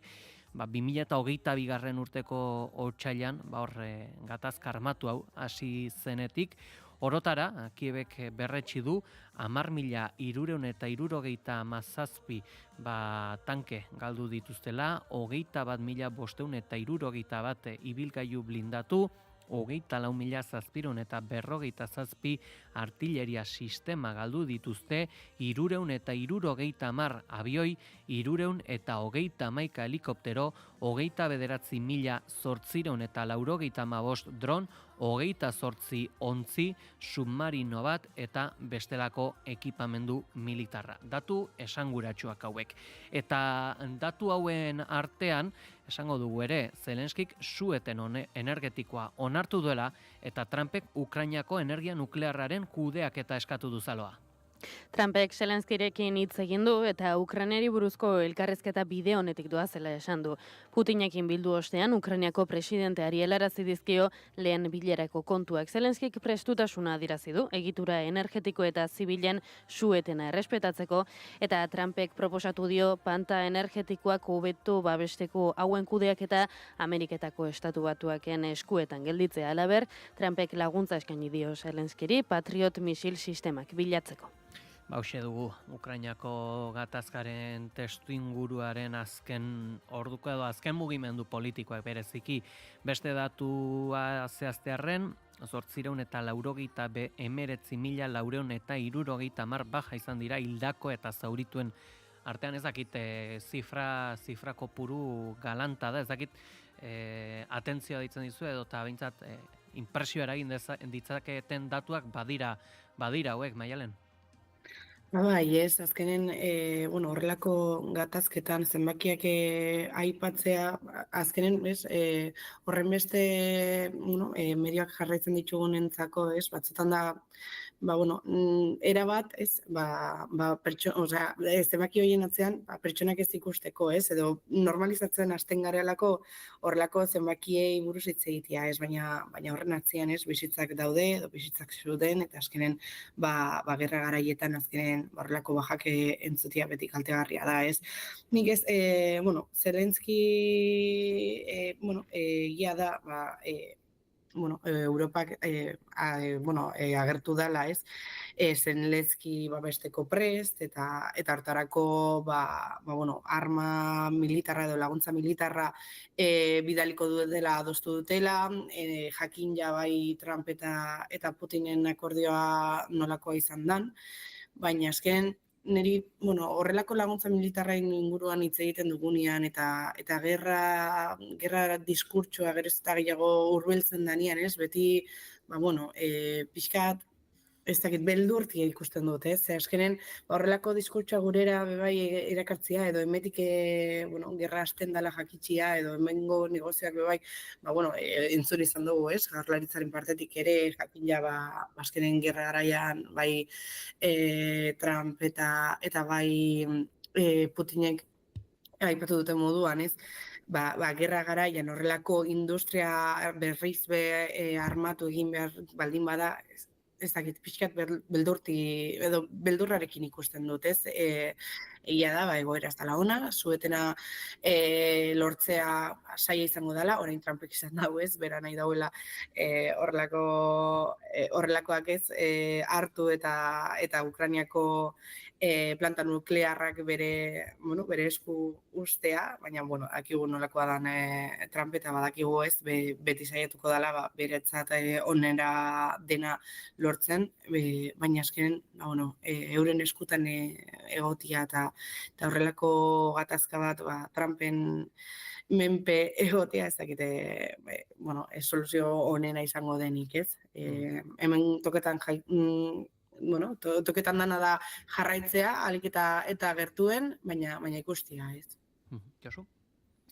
Bai, nik uste dut aipatu dituzun kopuru guzti horrek eta Maialenek izan bezala horren atzean dagoen guztiak eradirazten duela, ez?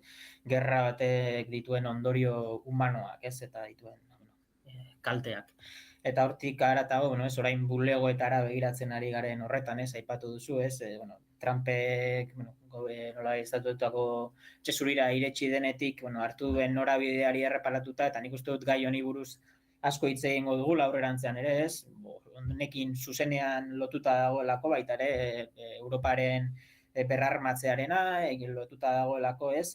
Ukrainian etorkizunarekin zer gertatuko den, eta ondorioz Europarekin, ez? Europako batasunarekin zer gertatuko den, honi ondorio nolabait, gerra hau nola amaituko den ikusteko, Maialenek aipatu du, ez? Trumpek bere, esku hartze honen truke argi dago, ez? Nahi dituela onura ekonomikoak bereganatu, orain etxezuriaren eta Moskuren artean harremanak ez dira orain dela hilabete gutxi, ez? Bidenen administrazioarekin zeuden berdinak eta argi ikusten da, ez? Eta orduan Zelenskik ere uste dut Ukrainak aukera gutxi duela, ez? Batera edo bestera egiteko edo nolabait bere aukerak erabakitzeko, ez? Eta ikusi genuen, ez? Etxezurian egin zuten bilera famatu hartan, orduan ikuste dut zai izango dela, ez? Ikustea zer gerta daiteken datorren aste edo hilabetetan gerrarekin, ez? Eta gerra nolabait, konfrontazio armatuaren, ez? Nolabaiteko sueten bat lortzen bada ere, nik uste dute honen ondorioak luzera joango direla eta ikusi beharko dela, ez? Batez ere, Europaren jarrerari begiratuta zer gertatu daiteken.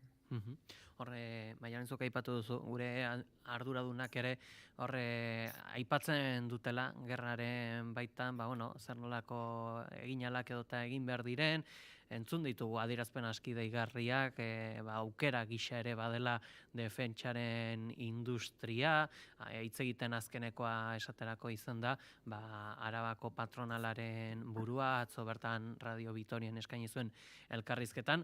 Ikusita testu inguru hau eta bereziki azken adierazpen hauek kazetari bezala ez duzue gogoa izaten galdetzeko halako adierazpenak egiten dutenei, eta zuzeu joango zinake frontearen lehen lerrora?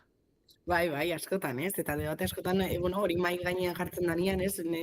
Era hain tranquil baten, edo hain normal baten esaten dutenak ez, industria edo armak ez negozio bat dira, Maria Ubarretxenak bai horrelako aipatu zuen, ez? Aukera bate egongo litzatekela Euskadiko enpresetan, ez? Ezin dugu ahaztu, gaur egun orbeak bizikletak egiten ditula, baina lehen armak egiten zitula, ez? Nik uste azkenen Euskal Herrian enpresa ugarik horrelakotan sartuak izan dira edo gaur egun egiten dituzte eta hor sartu zen ere ekimena, ez? Gerra hemen hasten da, ekimen bat sortu zuten, hainbat gerrako armek gurean sortzen dituztelako, ez? Nik orain entzutia, horrelako gerra batzuk aukerak ematen dituztela, gure ekonomia sustatzeko, ez dakit beldur ikaragarria ematen dit, ez? Ze azkenen da hortan sartzia eta gaur egun, ez tertulion nazien azikara esaten ez, gure gizartea gero eta fasistagoa dela, edo bintzat arrisku hori hor dagola, eta gerra baten edo gerraren inguruan horrelakoak esaten baldin baditugu, azkenen zertan bilatekatuko da gizartea, ez? Ze azkenen horrelako diskutsuak entzutia gurean ere eta gure politikarien artean pentsatzen dugunean, ez? Hemen demokrazia dagoela eta gerraren aurka gaudela gehienok, edo bintzat niri gustatzen zait hori pentsatzea, beste alternatiba batzuk egon beharko liratekeela eta gerra azkenengo kasua edo bintzat nire buruan sartzen ez den aukera bat dela, oso tamalgarria da, ez? Azkenen horrela, azten baldin bagara gaur Ukrania da, Gaza da, baina ez dakigu etorkizunean zein herri izango dan, ez? Azkenen, horrelako potentzia mundialak, estatu batuak, Rusia edo lakoak sartzen baldin badira, dana hartzen bereganatzen eta ekonomikoki ikusten baldin badute herri bate baliotsua dela, hortan sartuko dira jakinja edo aurrekari gisa egin ahal dutela eta azkenen guk ez dugula SBS egiten horren aurka. Josu? Bai, zuk esandakoari lotuta ez duela gutxi Twitterren ikusi dut, ez nolabait Michael Moore zinemagileak egin zuen dokumental bateko zatitxo bat, non ez joaten den estatu batuetako senatari baden edo ordezkarien ganberako kideen atzetik, ez nolabait, Irakeko gerraren inguruan galdetuz eta jarraian, formulario bat aurrean jarriz, zure semea alabak bihaldiko zenituzke ez Irakera, eta denek ihes egiten dute, ezta? Hortik ez pixat gureratuta ez, eta egongo egoerari erreparatuta, nik uste dute, Europak hartu duen erabaki honen erabaki hau ikusita, argi dago mugimenduak hasi direla, ez, eta argi dago hor, arma industriak duen pixua eta duen indarrarekin mugimenduak baten eta bestean emango direla, ez, egia, gero orain, nik uste dut, behin erabakia hartuta orain diskurtsoak eraikitzeko momentua iritsiko dela, ez? Eta batzuek eta besteek ikusi beharko dutela nola erantzuten dioten honi, ez? Nik uste dut, behin Europak bere bide horria okerrezpanago gaur bihar artean ere, gaiaren inguruko informazio gehiago emango du, ikusiko dugu, ez? Ondoren, Espainiako Kongresuan ere eztabaidatuko da gaiaz, alderdiek joan beharko dira posizioak markatzen, ez zehazten, eta zer iritsiko den orain, ez? Batetik aipatu dugun, ez? Industria armamentistikoa, nola, ez? Europaren autonomia horretan, ez? Zer pixu izango duen armagintzaren gorakadak, ez? Askok aipatu dut, ez? Zibertsegurtasunari erreparatuko diogu, edo bestelako elementu batzuei, ez? Segurtasuna ez da bakarrik armez hitz egitea, baina armez hitz egitea ere bada, ez? Eta aipatzen den diru partiden gorakada horretan badakigu pixu handi bat armagintzak eramango duela, ezta? Orduan, ikusi behar dugu, ez? Zer nolako etorkizuna nahi dugun eta defentsari erreparatuta ere, defentsa hori nola bideratu nahi den, ezta? Ikusi beharko da, neurriak hartu behar direla, hortan nik uste dut denok ados egon gaitezkela, ez, kontua da zer nolako neurriak nahi ditugun, ez? Eta nolako etorkizuneko Europa eraiki nahi den, Euskal Herritik abiatuta, ez? Nik uste dut izango dugula zer esan ere, industria hitz egiten denean, baina baita ere ez bestelako erabaki batzu hitz egiten denean. Bagoitzeko 9 eta 18 aipatuko dugu ere Podemosek erreforma fiskala adostu duela EAJ eta PS Euskadiko Ezkerrarekin. Astea bete du albiste honek eta akordio honek erreformaren nondik norakoak aipatzeko gurekin da Miren Etxebeste Elkarrekin Podemoseko batzarkideak Gipuzkoako batzar nagusietan. Egunon? Egunon, denoi. Astea bete du akordioak, iragarpena gauzatu astean, ze pauso eman dira? Dena oantxe bertan nahi aztertzen zuzenketa guztiak dagoeneko erregistratuta zeudenak, ze bai guk erregistratu genituen Gipuzkoan eta Araban akordioa baino lehen prestatuta genezkan zuzenketa guztiak, eta baidare akordioa aurrera zijoan enean ere bai lehenengo puntu horretara non iritsi ginen, non konsulta batekin bat izan genuen, eta hor ere bai, alderdi sozialistak eta JBTaren hainbat zuzenketa erregistratu zituzten beren proiektuari, baina, karo, horiek ere bai moldatu indira hainbaten, orduan, aige azterketa egiten, sakon bat ikusteko, hiru lurraldetan nola geratuko diren azkenean zuzenketa guztiak, gauza bera egiteko hiru lurraldetan, harmonizazioa ondo zaintzeko. Horri bilbide luzeko akordioa izan da hau, lehen unean, Podemosek militantziari kontsulta egin zion, hau bertan bera utzi zen, emaitza eztabaida ezina ez zela argudiatuz, zer gertatu zen? Richard Bakerok oso azaldu zen. Empate bat zeon, eta horrelako gai batia, ikusi genuen argita garbi, etzela nahikoa baiezko borobil bat emateko, orduan, negoziazioan aurrera jarraitu genuen, nola ez? Pixka gehiago lortzeko, ez? Zuzen ere, adostasun horiek lortzeko, ez? Babes gehiago lortzeko. Eta hori izan zen, iragarpen hori horren urrengo gunean bai bilera bat egon zen, eta negoziazio mailak aurrera jarraitu du, une oro, data horretatik aurrea, azkenan ezagutu dugun adostasun puntu horretara iritsi arte. Orduan, hori izan da, besteik ez. Hor parte hartzea, lehen kontsulta honetan 25% izan zen, hor zer gertatu zaio Podemoseko militanteari, ez du gogo handirik izan parte hartzeko? Oso azkar egin zela, jendeari denbora martzaio, baina hemen ez genekan denbora gehieki, bai zuzenari negoziazioan aurrera jarretuna genuelako. Orduan, gelditu egin zen negoziazioa, konsultaren emaitza zen arte, da ezin genuen gelditu negoziazioa ez dakit 3 aste. Orduan, azkar egin zen, eta orduan, baita badago jendea, esaten, logikoa den moduan, esaten duna, hain persakatakorrika ezin dutera bakitakitxo besteik ez. Hor, bigarren akordio iragarri denean, hor ez da kontsultarik egon, zergaitik? Kontsultak, hau esan dut, beste leku askotan, kontsulta telematikoa ez da egin. Baina konsultatu, nik uste dut argi dagoela, militanteek eta gure inguruko entitateek eta kolektiboek jakin izan dutela une oro zertan genbiltzan eta adostasuna oso argia da eta gehiengo zabal batek oso zabalak babesten du egin dugun akordioa. Eta gainera orain, behin akordioa iragarrita baitare, gure inguruko beste, gure defentsa berdina dazkaten elkarte asko baitare zoriondu gaiatuzte, deitu egin izan dugut esateko eskertzeko lortu dugun akordioa, beren mesederako delako baitare, aigaitz egiten mazakit guraso bakarreko familiak, edo familia anitzak, edo indarkeria matxistaren biktimak, edo kasu sozial oso, eta baitare gazteen kolektiboak, alokairua defendatzen duten baitare errenta batxuko entzatetan eskubidea askatzen duten entzat ere bai, errenta itzulgarriak, zakenkari itzulgarrien defensan ibili diren behin eta berri eta biltzanen baitare ekonomista sin fronteras eta bestelako ekital entitateen baitaren babesa. Orduan, nahiko pozgarri izan da,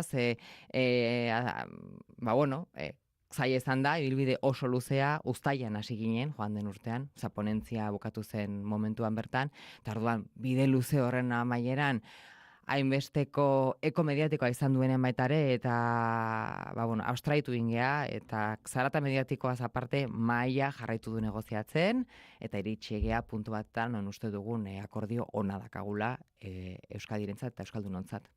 Zarata mediatiko horretaz apur bat ere galdetu beharra dizut, ezinbestean, ze asteburu honetako egunkarietan deigarria izan zen kontua zen, esaterako, EAJak aipatzen zuela, bere militanteak pozik daudela, erreforma ez delako ezkertiarra, Podemosek nabarmendu zuen, akordio aurkezterako garaian, erreformak ezkerrera eramaten zituela, neurriak, ezakit, ze puntura begiratu behar dugu? Hori izan zen EAJako legebiltzarreko bozera maiaren zaitzak, baina baitare erantzunek Confebaskek egin dituen adierazpenei erantzuteko, eta baitare patronalaren aldetikan jasotzen ari diren kritikei erantzuteko ez. EAJ ulertzen dut, lasaitzen saiatzen ari dela bere bere bozkatzaileen edo bere patronalaren ahotsoiek lasaitzen ari dela, hori beren arazoa da, horiek ez dira guriak, gu zaindu behar ditugu gehiengo soziala, eta horretan gaude, eta bai, ezkerrekoa da. Oaintxe bertan indarrean dagona, izendarrean dakaguna, eskuineko fiskalitate bada. Eta horretatik pasatuko gea, ez ezkerrera, argita garbi, EAJ hor dagolako, baina bai, ezkerrerantz, eta bai ez da erdikoa izango, ez da izango zentroko erreforma bat, baizik eta ezkerreko erreforma baterako bidea markatzen duen akordioa lortu dugu. Gero, gehiago egin daitekela, nahiko genuke, baina, momentuz behintzat, eskuineko fiskalitate batikan, ezkerrerantz begiratzen duen baterantz jungo gea, eta hori nik uste du poztekoa dela. Justu azkeneko erreforma, EAJak PSek eta Alderdi Popularrak adostu zuten, 2018 urtean, horre txosten bat argitaratu zuen, garak aste honetan, nabarmenduz erreforma horren ostean, pandemia salguetxita, diru gutxiago jaso dela, eta agian datu bat ere bada, Euskal Autonomia Erkidegoko 2025ko aurrekontuetarako 400 milioi gutxiago egongo direla, gutxiago esperotakoa, baina gutxixago jaso dutelako Euskal Ogasunek. Ez dakit, erreforma hau baliagarria izango da diru gehiago bildu alizateko eta akats horiek konpondu alizateko? Badaude hainbat eremu non guk gehiago aratago iritsi gana inun, EPSV-en kasuan adibidez, moldatu ditugu hori zaila izan da lortzea, hortikan mugitzea bai PSE eta EAJ, ez zutelako ezer mugitu nahi, baina mugitu ditugu, eta bantxe bertan indarran dauden 140ko salbuespena 30 murriztu dugu, horrek diru bilketa handituko du, espero dugu. Ezin dute kalkulatu, edo behintzat ez dute kalkulatu nahi izan, gurekin, zenbateko ekarpena egingo duen horri, baina bai esan digute diru bilketa gora ingo dula hortikan, eta baita ere bilak batuta, kenkaria eta murrizketa batuta, oantxe bertan 10.000 euro murriztu daiteke, PSV bitartez 10.000 jetxiko dugu. Tope hori, orduan inork ezingo du 10.000 euro baino gehiago murriztu bere zerga ordainketatik, ez? Eta, haintxe bertan 10.000 dira, eta pertsona asko dira, orduan horrek badakigu ere bai, egingo dula bere ekarpena. Gero baita ere etxebizitzaren gaineko hori. Horrek sortu du zalaparta gehiago, ze azkenean EAJak eta PSEek eta baita EH Bilduk ere ez zuten kendu nahi, inork ez du kendu nahi etxebizitza erostagatiko kenkaria orotara gu ginen bakarrak, eta egin dugu izan duguna, eta da EAJak eta PSEek adostako errenta tope hori 88.000 eurokoa 78.000 jaistea. Iruditzen zaigulako 78.000 euro ja da errenta ertainak esango genuke, eta hortikan gora ja itzen behar dugu errenta altu ez, eta ezinezkoa, onartezina da. Orduan bai, kenkari hori ez da desagertuko, baina egia da egiten duen zuloa gantxe bertan murriztuko dela asko. Eta hor bai uste dugu, hemendikan aurrea diru bilketa handitu ingo dela, konparatuta bain arte egin duenarekin. Horre, hain zuzen aste honetako albista ere bada, zergen aurkako lobby batek, Euskal Autonomia Erkidegoko lurraldeak, Madrilen atzetik uzten dituela, zergen inguruko ranking batean, hor gogoan dut ere bere garaian aipatu izan genuela uste, zergen baitan danpina ere goten zela herrialde, lehiaketa bat. Herrialde, eta hor pertsona fisikoaren errentaren gaineko zergan, azterketa honetan lehen postuak Araba, Bizkaia eta Gipuzkoarentzat izan dira, zer iruditzen zaizu testuinguru hau? Egia, horrela izan dela, eta guk salatu genuna 1 euro, eta bain arte aradiez duguna 1 euro, berretxe gindula, ez? Nola gauden eta nola gongean, ez? Lehiatzen Madrilekin EAJak behin eta berriz eraten zuen ez zela egia, zifra horiek argi esaten dute. Hemendik aurrera, hurrengo urtetik aurrera, ikusiko dugu zeratzen duten nolako katzen gean, ez? Datorren urtetik aurrera, behin adosten dugun moldaketa hau, eta baetari multinazionalen gaineko zerga indarren jartzen denean, hortik aurrea nolako emaitzak ematen dituzten, guk uste dugu rankinean agian pixka bajetxiko gehala. Bai. Ikusiko dugu. Hori da, ikusi beharko dugu. Baina horre, daigarriare izan daitekena da, akordio honetan ez dira soilikan arlo fiskaleko neurriak adostu, kontu politiko pare bat ere baude, eta hau daigarriana egintzen niri behintzat. Horre, akordioan konpromezu politikoak hartu dira, eta besteak beste, Etxebizitza Ministerio Espainiarrari datuak helaraztea tentsio eremu erreferentziak izan alizateko, ez dakit. Nolatan jaso da hori akordio gisa? Ginelako ikusten duela urte bete dagoeneko Gipuzkoako batzar nagusitan eta baita ere Bizkaikoan uste dut eramantzela osoko bilkurara ebazpen proposamen bat nun eskatzen zitzaion argi eta garbi diputazioari bidali bartzituela datuak. Eta zein izan zen erantzuna, eskaera ofiziala jasotzen zuen arte ez zuela ezer bidaliko. Eskaera ofiziala jakin genuen guk esatutako agerraldi baten bitartez urrian jaso zela, eta arrezgeroztik EAJak beti baloiak kanpora gota ditu, epeak luzatu, zailtasunak adirazi, aurrekontuen baitaren negoziazioan gure lerro gorria hori zen, data bat jarri bartzela, data muga bat jarri bartzela bidaltzeko datuak.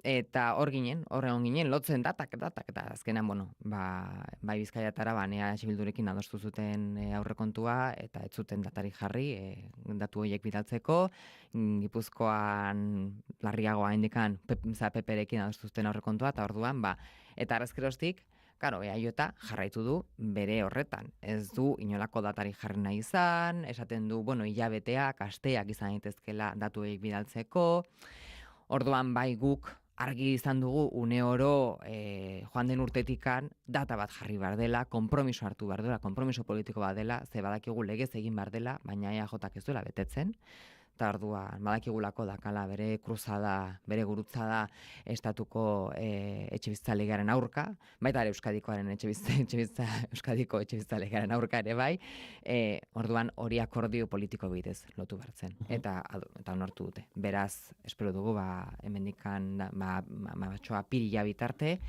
bidaliko direla datuak, eta maiatzen izango dugula behingoz indize bat indarrean. Aipatzen zu, atentzioa deitzen hori, legez, berez gauzatu behar den gauza bat dela. Zenbat gauza. Hori da, eta adibide tonto bat jartzearen, ni neuk udaltzainarekin ez dute adosten ea ze puntutan errespetatu behar dudan semaforo gorria. Zaila, eta nik uste dut horrek baitare blaitzen duela, askotan politikaren itxura, zergatikan, horregatik baitare sortu zen Podemos, indar bezala. Ikusten genulako legez egin bartziren gauza asko, beste alderdiak ez dituzela betetzen. Eta orduan, hor gaude. Gu, esaten dugun bezala, instituzioetan gaudenean eta gu klabea garenean lortzen dugula gauzak mugitzea, aldatzea eta legeak betetzea, ere bai. Hor, beste kontu bat ere bada, Arabako batzarkiden taldean, Jose Damian García Moreno dago, Ezker Anitzako kidea, alderdi honek irakurketa kritikoa egin du erreformarekiko, ez dakit, botoek okerrez banago ematen dute, baina zer gertatuko da bere kasuan? Botoek ematen dute. Orduan Ezker Anitzarekin badakit bilerak eukiko direla alderdien artean, eta ez dakit azkenean egingo duen. 31an Ogasunaren batzordean ez da Podemosekoa egongo da, orduan bakarrekan. Osoko bilkuran ez dakit egingo duen, auskalo. Jakiten dugunean bera galdetu. Baina uste dut irakurketa serio bat egiten dutean, ikusiko dutela agian, adostu duguna oso ona dela, baitare, ulertuko dute. Eta azkenik, galdetu behar dizut ere, Gipuzkoako batzar nagusietan, zergen inguruko ponentzia egontzen, adostu den erreformak bertako ondorioen txostenean isladu dauka? Ein handi batean bai, baina dena ez. Adibidez, sozietateen zergan bai sartu dugu progresibitate moduko bat, ez guk nahi bestekoa, baina bai, orain progresibitate hori nola lortu behar zitekeen zaitasunak egon dira kalkulatzeko, eta bai ikusi da, tipoa igo, 25, 28 baitaren enpresa handientzat, eta tipo minimoa 17an hori ez jetxi, baina bai 19koa jarri, esango dugu, praktika enpresarial gure ustez traketxak erabiltzen zuzen enpresei bintzat, minimo hori igotzeko. Progresibidade moduko bada, progresibidade bat ezarri dugu, sozitate zergan, non praktika enpresarial espekulatzaileak eta betare lanpostuekin jolasten duten hoiei, eta hori ezingo dute 19tik berako tiporik aplikatu, eta horregatik Confebasken erantzuna ere bai, orduan, ez daude ados, baina ez espero zuten, berdin jarraitzea dena eta dena bereien mesedetan, ez, hemen guk beti eta behin eta bere esatzen duguna da, enpresek egin behar dutela beren ekarpena, elkartasuna, gizartearen ongizatearentzat, denon ongizatearentzat, eta lanpostuak zaindu ere egiten ez dituzten enpresek gehiagoaren beharko dute. Lanpostuak zaindu, hobetu, eta hoientzat, tipo minimo hori mantentzea, iruditzen zaigu, baitare egiten dutelako inbertsio bat, lanpostuen bitartez, eta enplegu politika esango genuke honen eta saritu beharrekoen bitartez, baitare hortikan ere bai banatzen delako, aberastasuna banatzeko beste modu badelako, enplegu politika osasuntxuen bitartez. Horrela egin dugu gure progresibidade keinu hori. Guzti hauekin galditzen gara, Miren Etxebeste Elkarrekin Podemoseko batzarkidea, Gipuzkoako batzar nagusietan, eskerrik asko gurean izateatik. Eskerrik asko zuei eta gona izan. Informazioaren aria. Nabarmendu digu, Miren Etxebestek badela hau, erreforma hau ezkerreranzko bidea hartzeko, eztabaida edo behintzat lerroburu nasketa izan baidelako zentzu honetan, Joseba Díaz Antxustegi irakurri genuen igande honetan nabarmenduz EAJko militanteak pozik egon daitezkela, adostutako erreforma ez delako ezkertiarra, eta horri Miren Etxebestek erantzun dio Confebaskeko ingurua lasaitu beharrean delako esan duela hori, Podemosek berriz nabarmendu du ezkerrerantz mugiarazi duela erreforma, ez dakite zentzu honetan erreformaren akordiorako bidea bera ere esanguratsua izan da, hor egon baitzen baita ere gogoan izango duzuelarik lehenbiziko galdeketa hori lotesle izan berzuena, baina azkenean bertan bera gelditu zela. Ez dakit prozesu honi buruz jakin nahi dugu, nola ikusten duzu, azkenean bukatu da, baina baliagarria izango da, Josu? Nik uste dut, kasu honetan, uste dut, alderdi edo eragile adina irakurketa daudela, berrikuspen honen inguruan, ikusi dugunak, aipatu dituzu, batetik Confebask, gero ondoren Antxustediek, nola baiteko lasaitasun mezua, bestaldetik H. Bildu edoela, kontra ginez, kaleratzeak estopera elkarte ere bai, Podemosek bere akordioa defendatzen du, irakurketa asko daude, eta pixkat begiratuz nola iritsi den onaino, nik uste dut, hor kontuan izan berretegia da, titularrak eman zituela barne galdeketa horrekin gertatu zenak, ezta? Nik uste dut, alderdia bera Podemos bera ez zuela oso leku honean utzi galdeketaren kudeak eta horrek, parte hartzea txikia izan zelako, bereek ere aitortu dute, egotzi diote nolabait presei eta emandako epe tarte txiki horri, baina nik uste dut ez duela, horrek ere Podemos oso ondo utzi, gero utzi zuelako zurrumurruetarako bidea, atera zen baita ere Davidetan, Madrilek hor parte hartzen bat izan zuen hori geldiarazteko eta buelta bat emateko, Bakerok erantzun zuen ezetz, hor, nolabait, akordioa esaten den bezala saltzeko, uste dut izan dituztela euren arazoak, Hortik aurrera, nik uste dut, aipatu duena, Etxebestek aipatu du, eurek zehazten dute ezkerrerako bidea egin dela, ez dela bera egin nahi dutena, noski, nik uste dut, ezkerreko eragile guztiek adierazi dutela, edo klase eragile guztiek adierazi dutela, ez dela, ezkerretik bultzatu nahi zen erreforma bat, baina, Podemosek bere burua erakutsi nahi izan du, bere burua adierazi nolabait alderdi baliagarri baten moduan, ikusi du azkenengo hilabetetako eztabaidetan nolabait bigarren maila batean geratu zela, eta gakoa zela aldundiek kasu honetan hartzezaketen norabidea PP-ra edo EH Bildura egitea zen, hau da, eskuin esker bi horien artean egin zezakela, Karo, botoek ematen dute, Podemosek ikusi du eta bere aukera baliatu du hemen, adierazteko eta adierazteko hor dagoela eta halako eztabaidetan eta halako akordioetan parte hartu dezaketela bai honetarako eta Bakerok esan zuen bezala aurrera begira ere, ikusiko dugu honek jarraipena izango duen bestelako akordio batzuetan, Hortik aurrera gero egin daitezke mila irakurketa, ikusi dugun bezala benetan zerga berrikuspen honek dituen ondorien inguruan. Maialen? Bai, azkenen galdeketa ikusita eta gero kontuan hartu ez zutela parte hartzea bajua izan zalako hori jakina ere Bakero eta justo Etxebesteren artean, hor galdeketa egin zutenean nor izango den hautagaia erabakitzeko bai kontsulta bere parte hartzea oso baxua izan zen, eta ere emaitzak antzekoak izan ziren, eta bai kontuan hartu zutena hori begira, gertatu zana asko harritu ninduen, eta azkenen, Josuk esan duen moduan, Podemos nahi izan du alderdi baliagarri bat moduan bere burua aurkeztu, aldaketa batzuk esarri ditu, nik uste dut azkenen aldaketa txiki batzuk, ez dakit, behar bada igual denbora gehiagorekin, reforma fiskala gehiago aldatzea lortuko zuten, ez dakite denbora falta hori EAJ eta PSD-engatik izan den, edo ezin dalako gehiago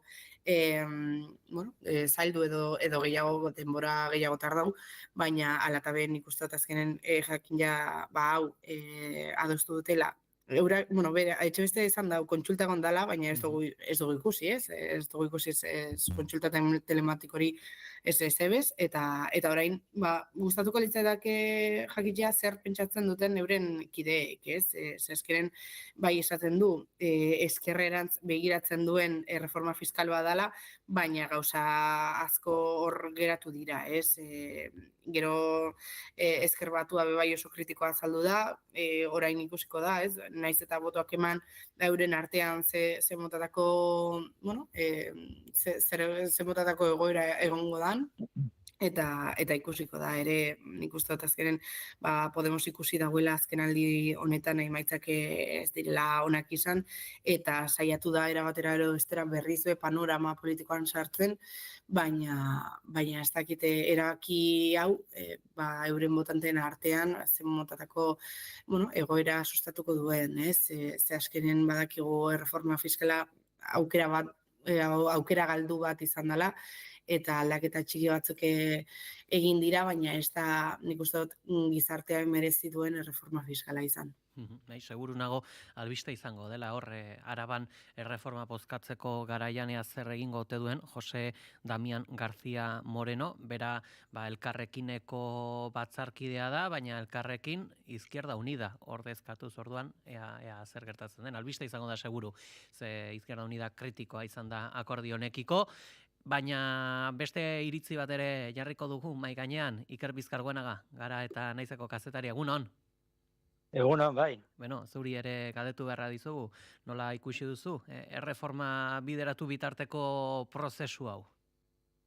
Bueno, nik uste dute nahiko argi zegoela akordio erdietxiko zutela EAJak eta PSek Elkarrekin Podemosekin, edo, bueno, kasu honetan Podemosekin, izan ere, Maialenek eta Josuk aipatu duten moduan, aukera paregabea zulako Podemosek berriro bere burua hor agertzeko, alderdi erabaki garri gisa agertzeko, horako aukera gutxi izango ditu urrengo hilabeteetan ere bai, izan ere gogoratu dezagun herri hauteskunde eta foralen eta gero autonomikoen artean hor sumar sortu zela eta Gasteizko parlamentuan sumar dagoela, baina ez Podemos, eta orduan horako aukerak probestu behar zituela, orduan horretarako bigarren galdeketa hori bertan bera utzi bare izan badu, uste dute, bueno, ondo egin gisa emango dutela, ez? Aukera ikusi dute bere burua agertzeko eta probestu dute. Gero, akordio hori eskerrekoa edo eskumakoa ote den, esan bezala, eragileek nahiko argi adierazi dute bere iritzia zein den. Gogora ezagun orengo egoera fiskala 2018an indarrean sartu zela, EAJak, PSek eta PPek elkarrekin adostuta, nahiko eskumara lerrotuta, eta nik uste dute orengo aldaketa txikiak edo ertainak edo aldaketen lakoak izango diren, baina aldaketa hauek ez dutela lortzen eskumara lerrotua zegoen egoera fiskal horri buelta ematea. Den erreforma fiskala hitz egiten zen, orain berrikuspen fiskal bati buruz ari gara, eta nik uste dut alderdi gehietzenok daukatela arraziren bat kontent ez egoteko, ez? Nik badakit EAJ nahiko lukela oraindik eskumarago eramatea, agian PS izan da hor, pizkate burua gehien atera duena, lortu duelako bere bazkidea nolabait estutzea, kasu honetan EAJ, eta ia da Andueza berak askoz pisu handiagoa hartu duela negoziazio hauetan, Andone Artuzarrek baino, adibidez, baina nik uste dute Maialenek ezen duen bezala erreforma edo berrikuspen hau ez dela behar zena, eta segurazki ez dela hasieran pentsatzen zutena, ez? Galdera gakoetako bat ere izango da, ea erreforma honen bitartez, ea diru gehiago jasoko ote duten Euskara administrazioek, ze horren inguruko zalantza ere sortu da, alderdi ezberdinen artean, azken aurrekontuetan, zehazki, 400 milioi euro gutxiago jaso dira esperotakoa baino, 2025ko aurrekontuei dagokienez, eta zentzu honetan, galdetu genion, bai Jose Ignacio Asensiori, berak esan zuen, ekonomia ondo baldin badoa, gehiago bilduko dela, eta Miren Etxebestek esan du, baietz, gehiago jasoko dela. Nola ikusten duzue, hau, beharra badago, gehiago biltzeko, eta baliagarria izan ote daiteke erreforma hau, Josu? Nik uste dut ikusiko dugula, ez erreforma onartu eta ondoren benetan zerga horiek iristen, ez nolabait aldundiek jasotzen dituzten heinean, ez da, argi dago nik uste dut beharrezkoa dela, ez, nolabaiteko ez, diru iturri horiek gora egitea, nik uste dut, aipatze askotan hitz egiten duguna, ez, aurrez aurre ditugun erronkez ari garenean, nik uste dut argia dirazten dutela, besteak beste ez, erronka demografikoak, eskatuko digula, zaintza arloan, osasungintza arloan, aurrekontuan nabarmen handitzea, ez da, eta horrek eskatzen du diru publikoak ere gora egitea.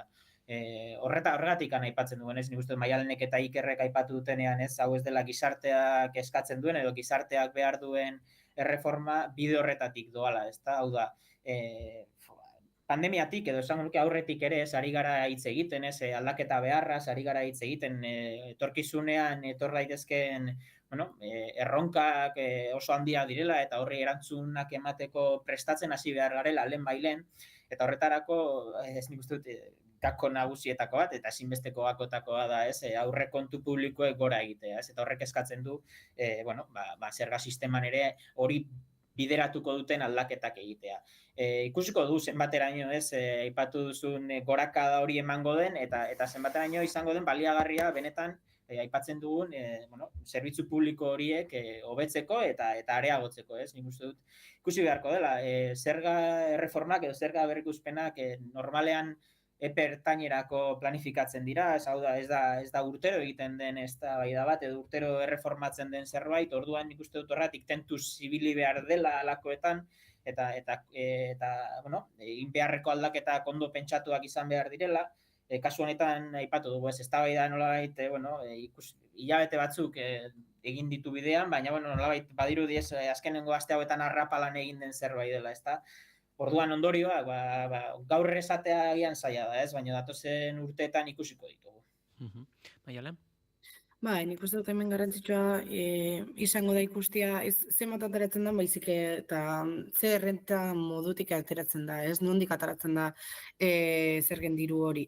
Ze egia da, erreforma fiskal honetan jartzen dutela, errenta aitorpena egiteko betea beharra 20.000 eurokoa izango dela, baina gero ikusten baldin badugu, alokairua ordaintzeko adibidez, 20.000 euro beherako dituzten errentak diru hori bueltatzeko, ez, bete beharra daukie orduan errenta aitorpena egiteko. Orduan, zer da, alde batetik esaten duzu, ez dela beharrezkoa egitea errenta baxoa eukitzen baldin baduzu, baina gero alokairua kendu nahi baldin baduzu, orduan bai, ez? Eta azkenen ikusten dute, errestasun gehiago beharko dituztela errenta baxuak dituztenak eta aldiro, ez? Errenta handi horiek edo errenta handi horietatik gehiago saiatzen lortzen, ez?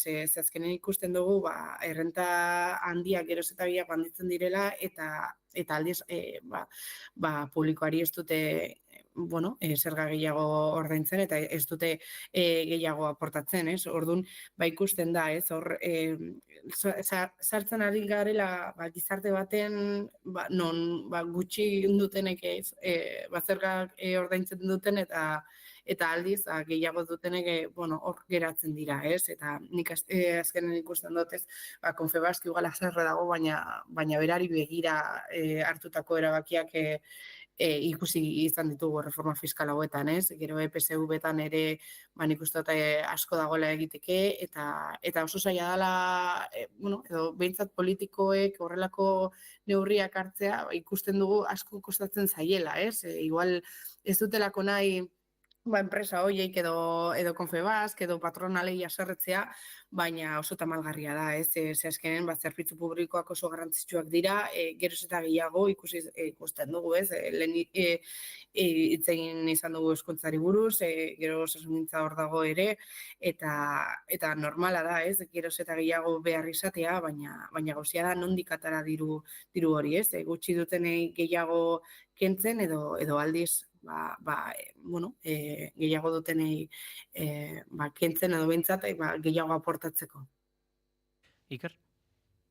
Bai, erabat adoz Josurekin eta Maialenekin. Alde batetik, gehiago edo gutxiago jasoko den, perdira ikusiko da, ez? Hemendik 5-6 urtera, hor egongo da tarte bate balantze egiteko, gogora dezagun adibidez, azkenengo aldaketarekin gutxiago errekaudatu dela azkenengo 5 urteetan, hau da 2018ko aldaketa indarrean sartu zenetik, gutxiago jaso dute ogasunek, eta uste dut hori datu garrantzitsua dela, orain ikusi dezagun gorengo 5 urteetan zer gertatzen den, Asensio jaunak esan zuena butade bat da, egia da ekonomia ondo balin badoa gehiago jasoko dela, baina hori gertatzen da fiskalitatea edozein dela ere, kontua da egoera ekonomiko berdina izan da, batean edo fiskalitate batekin edo bestearekin gehiago edo gutxiago jasotzen denez. Eta gero Maionek esandakoaren ari da, alaxe da, kontua da bakarrik errekaudazioa, ezinbestekoa dela, are gehiago zerbitzu publikoak atakalarrian dauden egoera honetan, baizik eta nondik jasotzen denez, eta fiskalitateak egokia izateko, edo bentsate nire iritzian egokia izateko, progresibitate puntu handi bat izan marko luke. Azkenengo hamarkadetan eman diren urratsak justu kontrakoak izan dira, gogora ezagun erkidegoan dagoen fiskalitatea dela estatu mailan Madrilen atzean progresibitate txikiena daukan fiskalitatea, eta nik uste dut orain eman diren aldaketatxo honekin eskala horretan nekez egingo dugula hobera, pizkatxo bat agian bai, nik uste dut oraindik ere, gehien dutenek badaukatela arrazoi nahikorik pozik egoteko, Confebaskek zerre plantak egin dituela esango nuke, baina nik uste dut arrazioa dituztela nahiko pozik egoteko. Demoraz, justu xamar gabiltza eta aurrera egin beharra du ezinbestean, aipagai ere izan delako aste honetan, azken hauteskundeetan botere aldaketa egontzela Hondarribian, eta honen ostean, EAJak udal gobernua luzaz izan ostean abotxan itzeldu zela. Aldaketa horretan, EAJak alkatetza izan zuen azken legegintzaldiaren bukaeran, agerian gelditu ziren udalak eta Aitor Elorza enpresariak zeuzkan harremanak. Montairen kontratuak serian, Iker Rioja, eldiario.eseko kazetariak kontratu hauek aztertu ditu. Egunon? Egunon. Ohikoa da udalek kontratuak izatea enpresekin, baina zertan bereizten da Aitor Elorzaren enpresekin gertatutakoa? Bueno, Aitor Elorzaren taldearen enpresekin gertatu dena ulertzeko, ulertu behar da Aitor Elorza Eusko Alderdi Jeltzaleko kidea dela, Montai taldearen buru dela, eta Montai taldean Eusko Alderdi Jeltzaleko beste pertsona batzuk lan egin dutela, eta momentu honetan ere lan egiten dutela, eta aipatu duzun moduan Hondarribian Eusko Alderdi Jeltzaleak alkatetza zeukan, udalaren kontrola zeukan, eta udaletxe horretatik kontratu asko iritsi ziren Montai taldera, eta asko esaten dudanean, 100 kontratu izan zirela esan nahi dut. Horre, kontratu horiek propioki lan txikietarakoak ziren, okerrez bagaude, hauen gehieneko kostua 15.000 euro izaten da. Momentu honetan 15.000 eurotan dago langa, baina aurretik duela 5-6 urtera arte 18.000 eurotan zeuden. Eta esango nuke Hondarribiatik kontratu ia guztiak ez esateagatik horrela gauzatu direla, eta konkurtsorik ez dela egon. Horre, berriki epaiketa bat egonda, eta Elorzak onartu du nola txandakatzen zituen bere enpresa ezberdinak kontratu txikiak eskuratzeko. Zerra azaldu da epaiketa honetan? Oraintxe aipatu dut lege aldatu zela 18.000 eurotik 15.000 eurotara mugatzeko kontratu txikiak, eta beste aldaketa bat ere egon zen.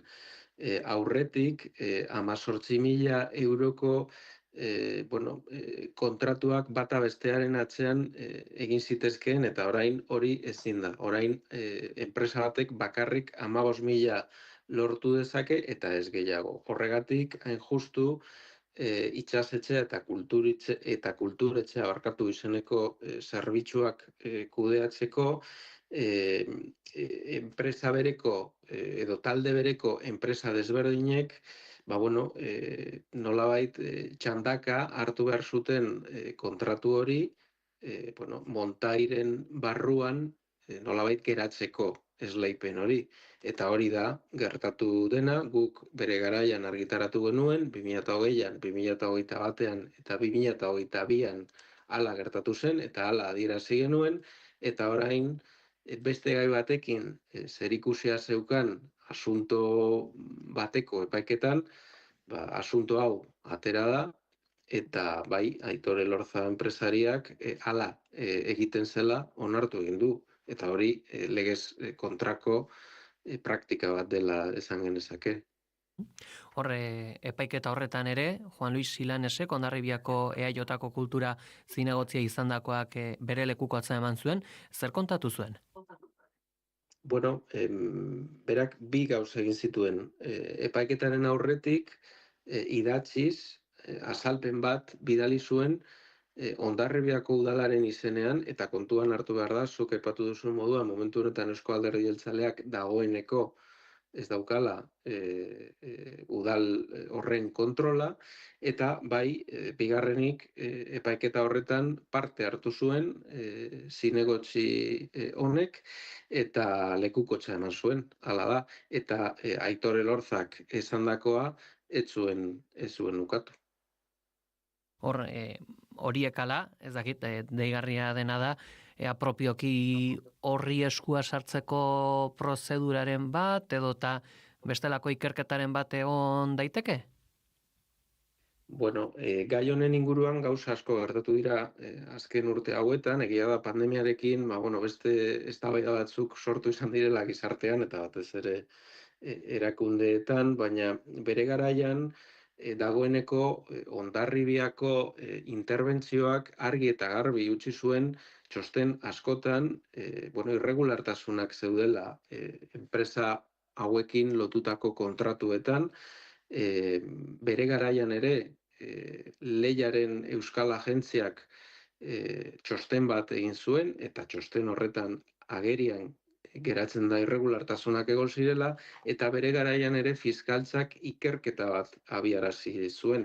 Momentu honetan, nik dakidanez, ez dago ezer, mahai gainean, hala ere, oposizioko alderdi batzuek, batez ere alderdi popularrak, iragarri dute fiskaltzara eramango dutela asunto hau.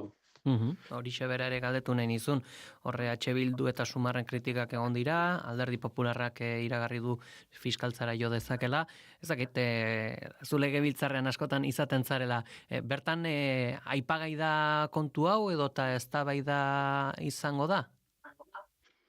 Bueno, bere garaian, legebiltzarrean Podemos taldea zegoenean, Kristina Macazaga legebiltzarkideak informazioa eskatu zuen eta agerraldiak egon ziren, gogoratu behar da, enpresa talde honek ez duela bakarrik Hondarribian kontratuak lortu, Jaurlaritzan ere kontratu asko lortu izan ditu, hori pandemiaren aurretik gertatu zen, eta momentu honetan Bilduk eta Sumarrek iragarri dute informazioa eskatu dutela, eta esan dudan moduan alderdi popularrak informazioa eskatu du, eta horretaz aparte iragarri du, ez dakite egin duen ala ez, momentu honetan, epaitegietara eramango duela ere.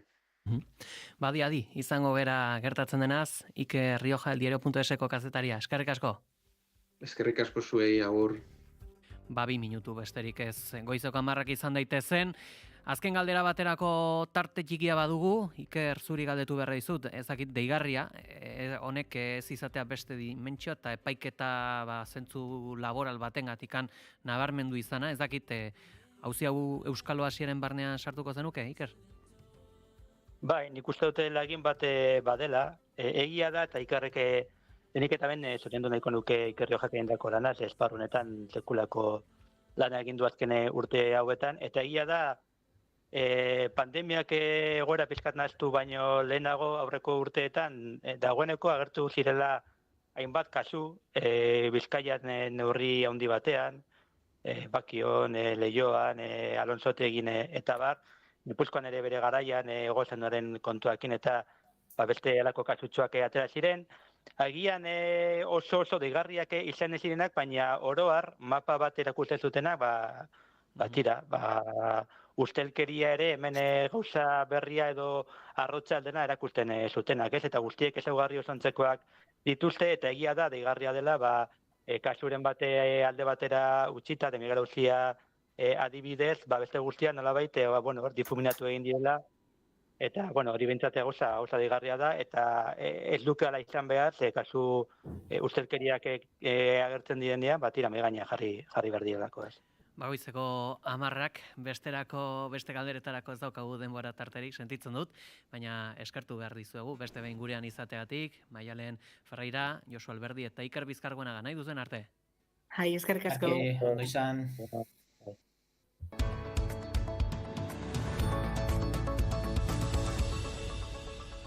Goizeko 10 dira, sutea piztu da Galdakaoko etxe bizitza batean goizaldean 8 lagun hartatu behar izan dituzte kea arnasteatik. Itxaso Leon, egunon? Egunon Pei eta egunon entzuleok, sutea itzalita dagoeneko, baina hartatu dituzten 8 lagunetatik 4 Galdakaoko ospitalera eraman behar izan dituzte. Segurtasun saileko iturriek azaldu dutenez, sua goizaldeko ordu 2:30 aldera hasi da, Aperribai auzoko 5 solairuko bloke bateko lehenengoan, eta sua kontrolpean gelditu ondoren, goizaldeko 4 aldera auzokideak etxera itzuli ahal izan dira, suteak kaltetutako etxean bizi direnak izan ezik.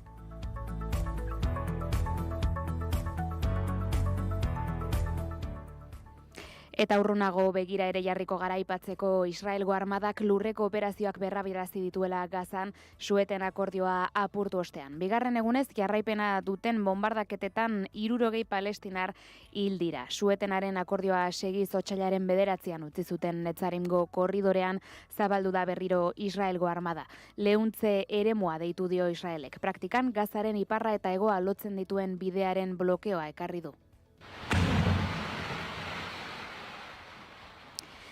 Gainera, suetenaren aurreko praktikak behartu ditu Israelek eta hainbat hirigune usteko agindua eman du bere bombardaketen jopuntu izango direla iragartzearekin bat. Iragarpenetik erasora ez da nahikoa tarte izan ordea eta orain baliatzen ari den armamentuak eremu zabalagoetan eragiten du txikizioa. Palestinar iturrien arabera, Donald Trumpek baimendutako arma berriak izan daitezke. תקיפת חיל האוויר נגד מחבלי החמאס הייתה רק הצעד הראשון. Israel Katz defentsa ministro sionistak erabateko txikizioa iragarri du eta palestinarrak euren etxeetatik kanporatuak izango direla berriro gehitu du. Eurek esandako guztiari men eginezean Gaza erabat txikituko dutela dio Tel Avivek. ישראל תפעל בעוצמות שעוד לא הכרתם. קבלו את עצת נשיא ארצות הברית. Hamasek negoziazioaren atea zabalik mantentzen duela berretsi du, baina erasoak eten behar direla eta adostutako suetenaren bigarren fasea abiatu behar dela. Eguraldia eta trafikoa naiz irratian. Euskal Errepideetara begira esan beharko lasai ditugula une honetan, goizeko 10 ditugun honetan, eta eguraldiaren informazioa bideen bezala Iker Ibarluzeak ekarriko digu. Eguraldia erabat ezegonkortuko zaigu ostegun honetan, bereziki egunaren bigarren zatian. Goizean goizetik hasita hodeiak nagusi izango dira lurralde osoan, hodei hauek ugariagoak eta trinkoagoak izango dira hegoaldean, eta bertan ez da baztertzen tantaren bat edo beste botatzea, bereziki Nafarroa hegoaldean. Hala ere orokorrean ateri egongo da eta Kantauri isurialdean zerua argisago agertuko da. Arratsaldean ordea hodeiak are gehiago trinkotuko dira eta arratsalderditik aurrera zaparrada batzuk izango dira. Gehien bat goizurialdean botako ditu zaparrada haue, baina gaurkoan Kantauri isurialdera ere pasako dira. Eta gainera uneren batean ez da baztertzen ekaitzak jo eta zaparrada handi samarrak botatzea, bereziki Araba ekialdean, Nafarroa mendebaldean eta Gipuzkoan. Haizeak hego ekialdetik zakar edo oso zakar joko du, bereziki ekialdean eta gehien bat goizean arratsaldean indar pixka bat galduko du. Temperatura minimoek eta maksimoek hala ere gorako bideari eutsiko diete. Minimoak 8 eta 16 gradu bitartean errendituko dira. Maksimoak Kantauri isurialdean 18 eta 21 gradu bitartean eta hego isurian 14 eta 17 gradu bitartean, temperatura freskoenak Araba eta Nafarroa erdialdean neurtuko dira eta altuenak aldiz kostaldean. Guzti hauekin galditzen gara itxaso, baina ez dakit konturatu otezaren boletinan eguan hasi dugula eta udaberrian bukatu dugula. Ohartu naiz, nik ere bilatu dut lehen informazioa eta ikusi dut 11:01 zela hasteko udaberria, beraz, udaberrion. Hori da, berdin, udaberrion. Eskerrik asko itxaso. Gero arte pegi. Eta udaberri ona ere opatu beharko diegu bigarren kafeako kidei. Ez dakit, nabaritu duzue udaberriaren hasiera, egun on? Egunon, jo, Pegi, ez, baina nabaritu dugu poetika handia boletin bat neguan hasi eta udaberrian bukatzearen keinu horretan. Eta nien egoen jabetuta, ez da hemen Eire eta Goiuri jabetuta ote zeuden, duela 3 minutu udaberrian sartu garela. Eski horregatik da gaur zoriontasunaren mundu eguna baita ere. Pentsa dena daukagu pakean. Baizu, udaberrion, zuri ere, zuei ere, eta tira, guk udaberriarekin gaurko saioa ere, Goiurik esan duen bezala, zoriontasunaren egunaren giro horretan abiatuko dugu, doinu alaiekin, eta gaur gainera, ahozkotasunaren mundu eguna ere badakizu bigarren kafean, narrazioari, ahozkotasunari, ipuin kontalaritzari, tarte berezia eskaini izan diogula beti, eta atzu izan genuen gurekin Peio Añorga, hortengo ahozkotasunaren mundu eguneko testua idatzi du, eta testu hori ere irilkarbanatuko dugu gure entzuleekin. Ozen piken inguruan ere ariko gara, halako anabasa edota polemika sortzen ari den produktu eta joera kapitalista honekin, eta horrez gain, konzentrazio deialdi bat ere egin dute, gure aurrak izenekoa, urgentziazko konzentrazioak, Israel egiten ari den sarraskiaren inguruan, eta honen inguruan ere ariko gara. Xabi Tolosarekin Madrid ingurua joko dugu, esan digu pelikula baten estrenoan izan dela, eta pixkat estrenoen kolore eta giroiek ere ekarriko dituela, eta Arkakuso ere gurekin izango da. La Velada izango dugu izpide, beraz, saio bete-bete aurrengo 2 orduetan gure entzulekin kafe hartzeko, Pegi. Ezagit, Arkakuso hori agian proposatu beharko dizu, Euskal Herriko beladaren bat edo egin behar ote den, bitxia izango zelako, guzti hauekin geditzen gara, eskarrik asko inigo? Barkatu, Pegi, baina Arkakusok alaxe dio proposatu digun gailean, La Velada Euskal Herrian egingo bagenu, nola uste duzu izango zela? Hori. Beraz, burua irakurri diozu, haren ideiak irakurri dituzu. Posten naiz. Eskarrik asko. Zaindu. Eta gure partetik besterik ez, joateko tenorea heldu zaigu, ondo hasi udaberria, egun polita izan. Naiz irratia.